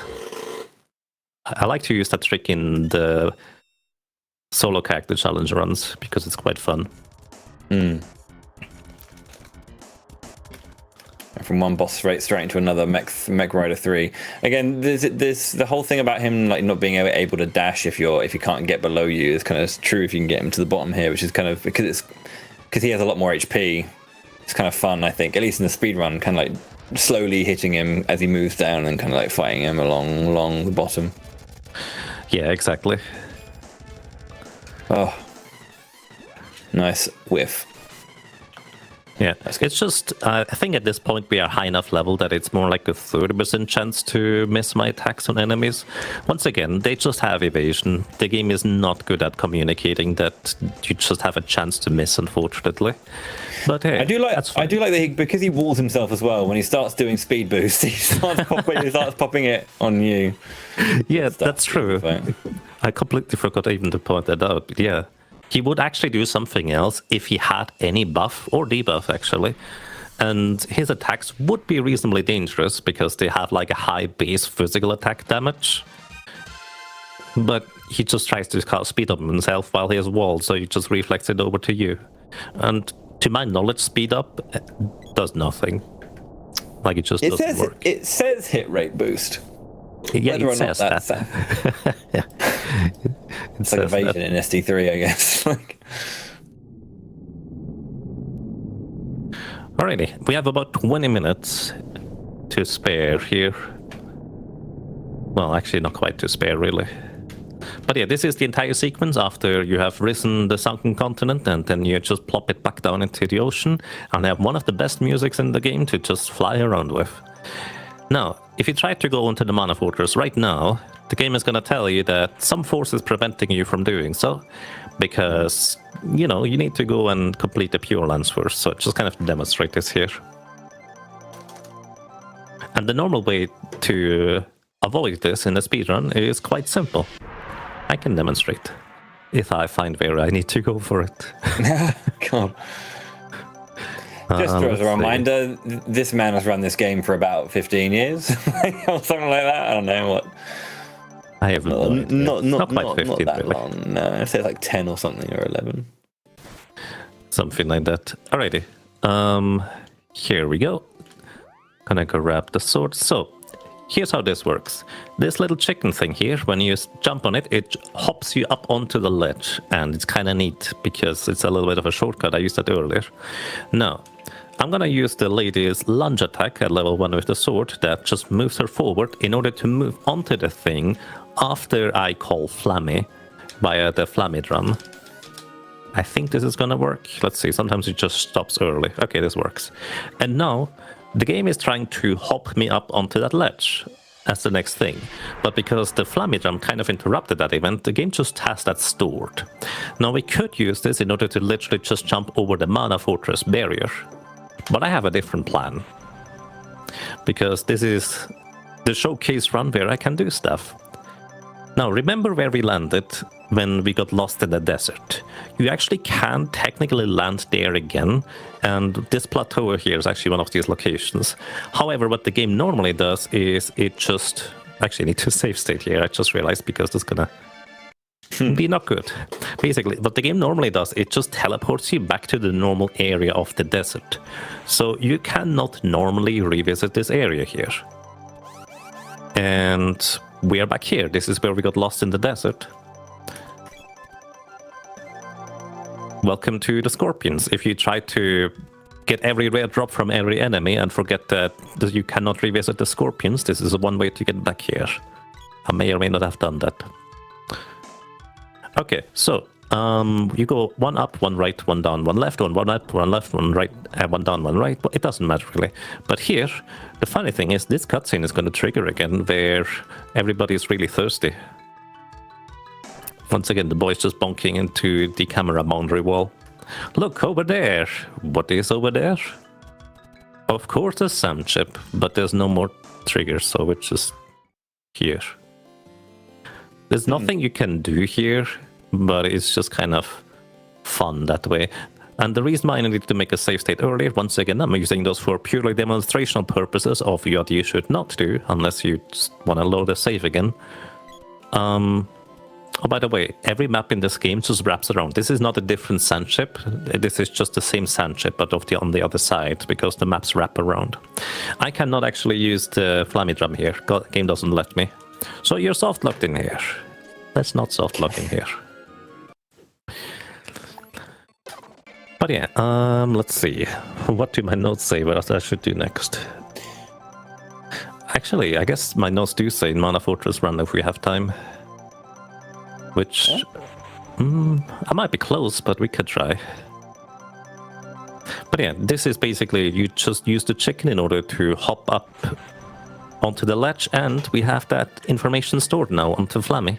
So instead of the game just forcibly teleporting us or making us fly away again, we just literally hop over the barrier. It's very nice for the game to give the priority to the chicken jump. You know, rather than the cutscene, because they could have just played the cutscene afterwards or beforehand. Like they could have done anything there, right? I think that's fantastic. We haven't actually talked about this just quickly. We did it earlier when you use items, it kind of like overwrites what's happening in certain situations. So like if you're going to take a hit that would kill you, if you just heal yourself over the animation of like the spell, the spell kind of gets overwritten and the heal happens. And if you revive and if you like heal characters when they've taken lethal damage before they actually become ghosts, you can just survive. This one. Yeah. It's been happening the entire run, but I just realized we never actually like mentioned that that's a specific thing. That's a mechanic. Is a thing. It's just a thing in the game. It's really cool. I agree. Which, by the way, may be worth mentioning. The remake does not allow you to target your characters that are currently being hit by a spell, which I personally find really irritating. Yeah. Because it's not what you're used to. Your character is, well, actually not just that, but your character is in absolute peril. They are low HP. They are going to get hit by a spell. Why can I not target them for the heal? It just doesn't make sense in my book. Yeah, the HD remake does keep a lot of logic from the original game, but like some of it not. So like when you're like attacking enemies, you can stack damage on with magic, but physical attacks you can only kind of like have one in lieu. Like you'll attack, then you attack again, or like then after that first hit will go through, they'll get knocked back again, and then you can attack again. Where you can actually kind of like stack two instantly physically in the remake, but you have to do it like up front rather than like wait, if you know what I mean. So exactly. It's strange logics that they kind of kept, and some things they didn't keep, which is a bit odd, but fascinating all the same. I agree. Fascinating is an excellent way of putting it, honestly. I'm glad you agree. Some people would be like, that's boring as hell, why are you saying this, Bowie? But, you know. Remakes are interesting for that reason, you know. Yeah. In a sense, you have to change up the original experience. Oh, I have one more couple of wishes remaining. just don't die. Just don't die for it. It's fine. Just save state before every boss. It's okay. Nah. If we die, then I have plans for things anyways. It's fine. Welcome to Buffy. You always hope that he just jumps down around so you can hit him, because we cannot hit him with melee weapons unless he's jumping around like this. Come on. This is not gonna hit. This is gonna hit. And kind of like before, I'm just gonna repeatedly cast Analyzer on him in order to lock him into his animation, and specifically position the lady in a way where she basically is getting eaten by the vampire. This is intentional, basically. So his attack depends on where your characters are relative to him after he gets into his getting hurt animation. And because the lady is casting a spell, she's also not taking damage, because while casting a spell, your characters are invulnerable. I just didn't hit him at all during this, though. Okay, there we go. Now we can lock him in again. Yeah. Needs 2 more hits. With that value, actually. Yeah. I've never calculated that. It's just like, I'm just gonna continue hitting him, because you always have the chance to miss, so even if it's only 1 hit remaining, you still want to just set up for more. Yeah. Always hold the charge on multi-hit. I mean, I wouldn't say always hold. If you're wanting to kind of go as fast as possible, you don't have to. You don't want to hold the charge, but then you're putting yourself at the mercy of RNG, aren't you? Yeah. Shoutouts to the button that responds to crystal but does nothing else. Oh yeah, that's so weird. Alrighty, welcome to the second part of the Mana Fortress. Like in a speedrun, this is one of my favorite areas, because frequently in RPG speedruns, I feel like the end game is not that dangerous, because you just set up some overpowered combo and run through the rest. But here, because the optimal way to play is to just... I should have revived her. Whoops. Frequently, because the best way to play is to just not buy any armor upgrades and just keep going. Okay, Spider's still alive. We're fine. We're fine. I also like you said that just after you did an overcharge glitch and like hit the vampire for 900. Like sometimes you get overpowered stuff, but not in Secret of Mana. No. I mean, yeah, okay. I know what you mean. Defensively is what you mean. Like, yeah, defensively. It was just funny. Like it's still a very precise run, so to speak. And speaking of precise, what I'm gonna do now is I'm gonna save warp into the Dread Slime arena, which, by the way, don't do that. It's just saying, don't do that, because if you do, you're gonna softlock the game after you get out of the Dread Slime arena. Plus, there's no music, which is kind of a shame. Anyway, Dread Slime. He is always targeting the characters that is the furthest away from the core. So I'm gonna have to try and get the... That was the wrong weapon. I'm gonna try and have the boy be the one that is closest to the core, so he does not get targeted by the acid rains of the Dread Slime. Rep music. And the reason I'm doing this is actually quite simple. There is a very interesting, in my opinion, interesting anyways, thing that happens if you defeat Dread Slime before Buffy. And... well, maybe it's not even that interesting. But basically, you should not defeat Dread Slime before having defeated Buffy. Theoretically speaking, this save file here has just saved at the Frosty Forest Nickel and hasn't even done the other area, so to speak. Fun fact, if a character is down on the ground and hasn't taken... well, the damage numbers have only just appeared, you can still revive them with Royal Jelly. Which is quite unusual. And the boy gets targeted because I kind of messed up the entire sequence anyways. The barrels are just too OP. Anyway, Dread Slime, he is dangerous, and he's the one of 3 bosses actually that does not run out of MP. Part of his AI script is literally just to refill his own MP, so he's just going to continue using Acid Rain. So, now, the problem with this is what I just did. is you cannot complete the Mana Fortress at this stage. We're gonna get into the next area where we're supposed to get to in just a moment.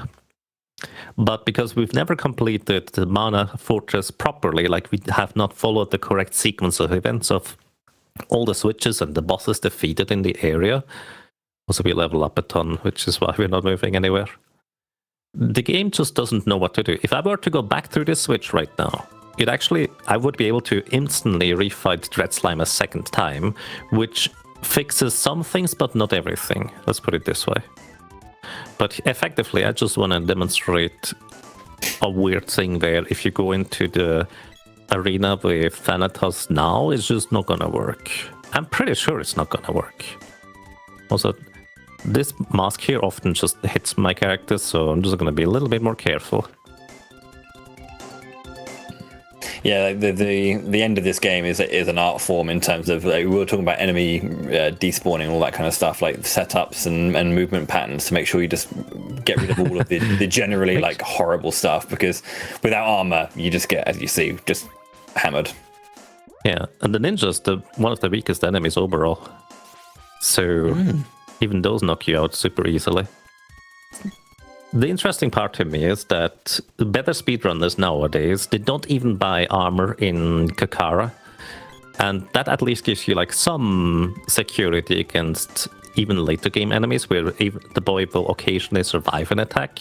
That is not the case with Body. Oh my goodness.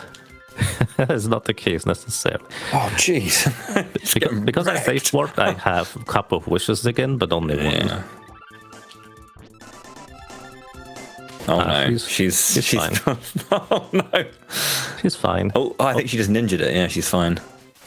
The sprite just hit the Master Ninja before they got it, so we're fine. These guys will one-shot me if I walk into their attack. Alrighty, we're here. This is gonna be the funny part. Well, maybe not that funny. I have prepared 2 save states, by the way, before the entire thing, but at least we get here. But I'm pretty sure we're not going to be able to complete this sequence right here.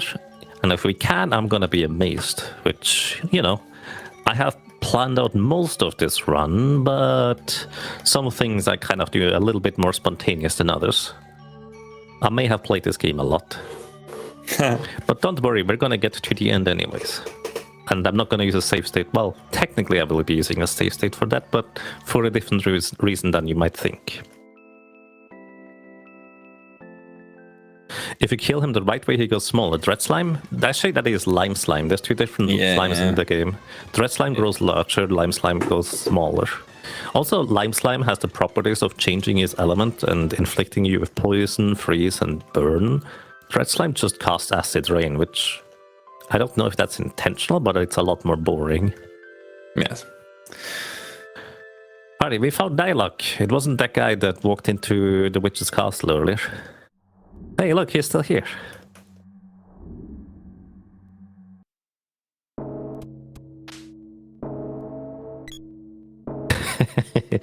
It's because we have not defeated Buffy. The game has no idea what to do now. And we're just sitting in this arena. Alrighty. But speaking of Dark Lich, there is something I want to demonstrate in this run anyways, and this is one of the 2 save files I have prepared to demonstrate. So, here, I'm going to manipulate... This is the Dark Lich fight, by the way. Basically, this is the fight that is supposed to happen, and I have set this file up in a way where I can just do this right now, because this can be extremely random or even dangerous to set up otherwise. Right now, this is not technically a glitch, what I'm doing right here. This is just a very, very short AI loop that I have locked the Dark Lich into. So what is happening here is he's moving up and down in order to try and get closer to the boy in order to hit him with his hand attack. But because the boy is exactly in the center, the Dark Lich just doesn't realize that he's supposed to be able to hit him. Now, sometimes he can escape out of that kind of AI loop, and I'm not entirely sure why, but effectively, this is kind of the ideal scenario that happens in a 1-player 2 controller speedrun. He instantly goes into that phase and lets you set up that headbang glitch, what we call it, even though it's technically an air loop. And it's kind of fun that way. Yeah. Getting a headbang is always good, but yeah, it is quite tricky just to move into it. The fact that that Yaga just went in there seamlessly is difficult. You can use like the little central boxes on like the little squares. You can use those as like a marker for when he's in this very, very center like that. But yeah, it is tight. Indeed. Alrighty, and technically speaking, we have completed the entire sequence even through the Mana Fortress. In my previous test run, I actually did not have enough time to get here, which was kind of a bit of a jarring transition, but I feel like this was nice and smooth right now. Speaking of nice and smooth, this boss fight is not going to be nice and smooth because I'm going to do some funky stuff with it. First of all, let me demonstrate real quick the Mana Sword. Fun fact about the Mana Sword. This is, in fact, the actual Mana Sword, like the sword you can get extra weapon orbs for and upgrade it out of sequence, which I haven't demonstrated here because I don't have enough time, I'm sorry. But if you basically give the boy the sword, right now, you can see it's kind of like a grey sword. And both of the sprites and the lady's Dryad magic is level 0. Now, with weapon enchantments, there's a high damage roll, or well, not high damage roll, but a high roll or a low roll you can get on how long the enchantment lasts. And here we didn't even get to see the green sword because the lady's spell got the low roll, so we don't even get. Oh no, we actually get to see it. Never mind. So it is the green sword right now. You cannot normally exchange this between characters when you have the weapon sword. But if the lady had enough MP, she could actually cast Ice Saber and override the untradeable part of the deal, which is quite amusing. Either way, I actually didn't expect to be able to see the Mana Sword here. Shout out to my favorite music in the entire game in this little tiny section. This is a good track, yeah. So you're not going to do the Ice Saber like glitch then, which is nope. The lady doesn't have MP, so it is a pretty cool thing, the glitch. But essentially, because Mana Sword essentially comes from a saber kind of spell with the mana power to unlock the Mana Sword. If you quickly cast Ice Saber over it, when the Ice Saber is removed, and when you lose it, you are left with the Mana Sword permanently. Yeah, which pretty is much really cool. It's a really, really cool glitch.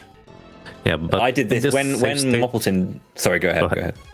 Yeah, this save state unfortunately doesn't have enough MP to demonstrate this. I had to scramble to set up stuff. Alrighty, real quick. I think it's kind of mean to, the Mana Beast is just trying to save the world and destroy the fortress. So why are we fighting it at all? So I suggest we don't. Because I have two things to show in this fight. One is the lady's gonna get barreled. I just realized that was the wrong thing to do. It's fine. It's fine. Shoutouts to the remake here, because the Mana Beast fight is one of the things I actually really like about the remake, because I think it's great. Alright, what I'm gonna do here is, as soon as the boy gets hit, I'm gonna remove the barrel on the lady and open up the menu.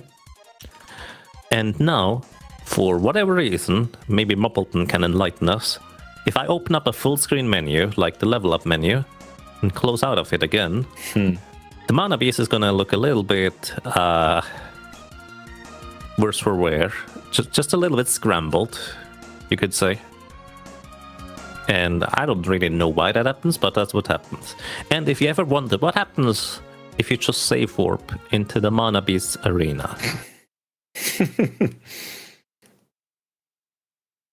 We load the Frosty Forest Neko save file, and this is what happens. This is the pixelated end that happens when you let the Mana Beast run rampant and actually don't defeat it. This is how your world will look afterwards. At least that's my headcanon. Either way, real quick. We're not quite done yet, but almost with the demonstration. I have one last save file prepared here. Let me demonstrate real quick. So this is back in Toto Village, the ice country. I'm going to open up the save menu and close it again. This has a particular reason. You can do this glitch anywhere, wherever you have a menu that opens with like the money showing first, like a shopkeeper or the cannon travel guy, etc. There is a category called magic percent that effectively abuses a very particularly strange glitch. I'm going to use a barrel here, and it is frame perfect. I don't have much practice in it. I will probably not get it. This is why I have a save state. But basically, you need to press the B button 9 frames after opening up the menu. I actually have to enter the save menu here again. You need to press the B button 9 frames after the text box closes at the top that Hromps barreled. And I will most likely not be able to get this here because, oops, I didn't mean to save. I will most likely not be able to get this here because it is frame perfect, and I didn't have enough time to practice this properly. Well, But you managed to get the frame perfect chest, so this is nothing. You say that, but you can't just mash the button here is the problem. Ah, that's true. Yeah, that's the big difference. That's way too early. But yeah, if I don't get it, I can just show what happens anyways if you do get it. Basically, if you do it right, this is my last try here. I didn't get it. If you do it right and press the B button at the exact right frame, this is what happens. You basically get just kind of like weirdly empty text boxes. And from here, what we're gonna do is the following. Let me actually real quick check. All right, I'm gonna press left once, and then B 20 times. 1, 2, 3, 4, 5, 6, 7, 8, 9, 10, 11, 12, 13, 14, 15, 16, 17, 18, 19, 20. Now I need to grab my notes because I don't remember. Left again, B 7 times. 1, 2, 3, 4, 5, 6, 7. Left, B, left, B. And we're done. Time! Time indeed. So yeah, this is what you can do with that weird glitchy text box. To give a very brief explanation that is probably not even particularly accurate, but I'm going to try my best. Effectively, you can scroll through the entire sequence of events and scripts in the entire game as long as you just kind of only hit specific locations in the event script or something like that. The short version is this is what we call arbitrary script execution. It's actually not ACE, it's not arbitrary code execution, which may or may not exist in this game, I actually don't know. But basically we can effectively call any script in the entire game as long as we have the correct inputs of sequence and buttons that we can call with this glitched menu. And that's that. Okay. Thank you very much for joining me, boy. No, thank you very much for going through it. Like, you know, there are some. It was really weird because I haven't run the game 1P2C for a while, so it's one of those things where it's like it's going over bits and pieces that I remember and kind of am used to and recognize, but also being spliced in with all this stuff that I know, and some things I know that you could do because I've seen you do it before. But then also loads of new stuff that, you know, is kind of like new applications and all that kind of like business. So it's really, really nice to see what is possible in games like this because we're so used to just seeing the speedrun, you know.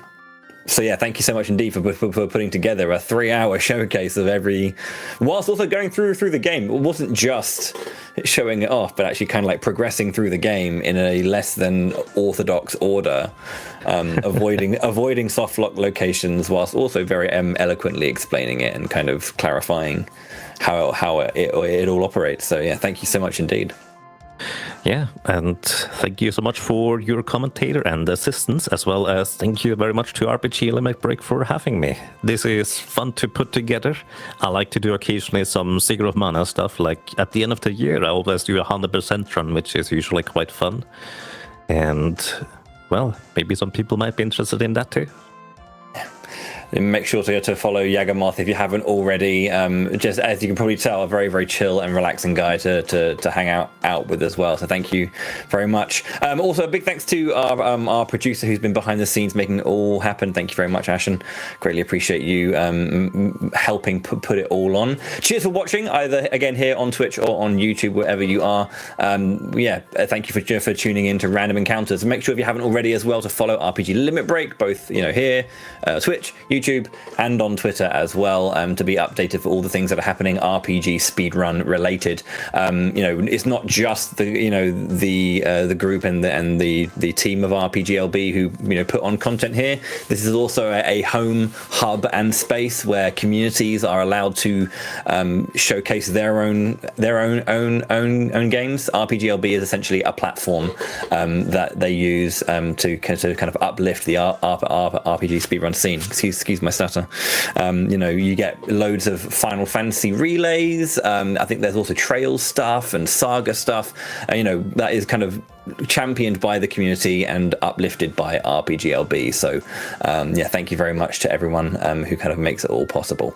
Again, once more, thank you to Yagamoth for putting on this wonderful showcase. Thank you all for watching, and cheers for listening and watching at Random Encounters. We'll see you again another time. Until next time, thank you very much indeed. Happy gaming and stay classy.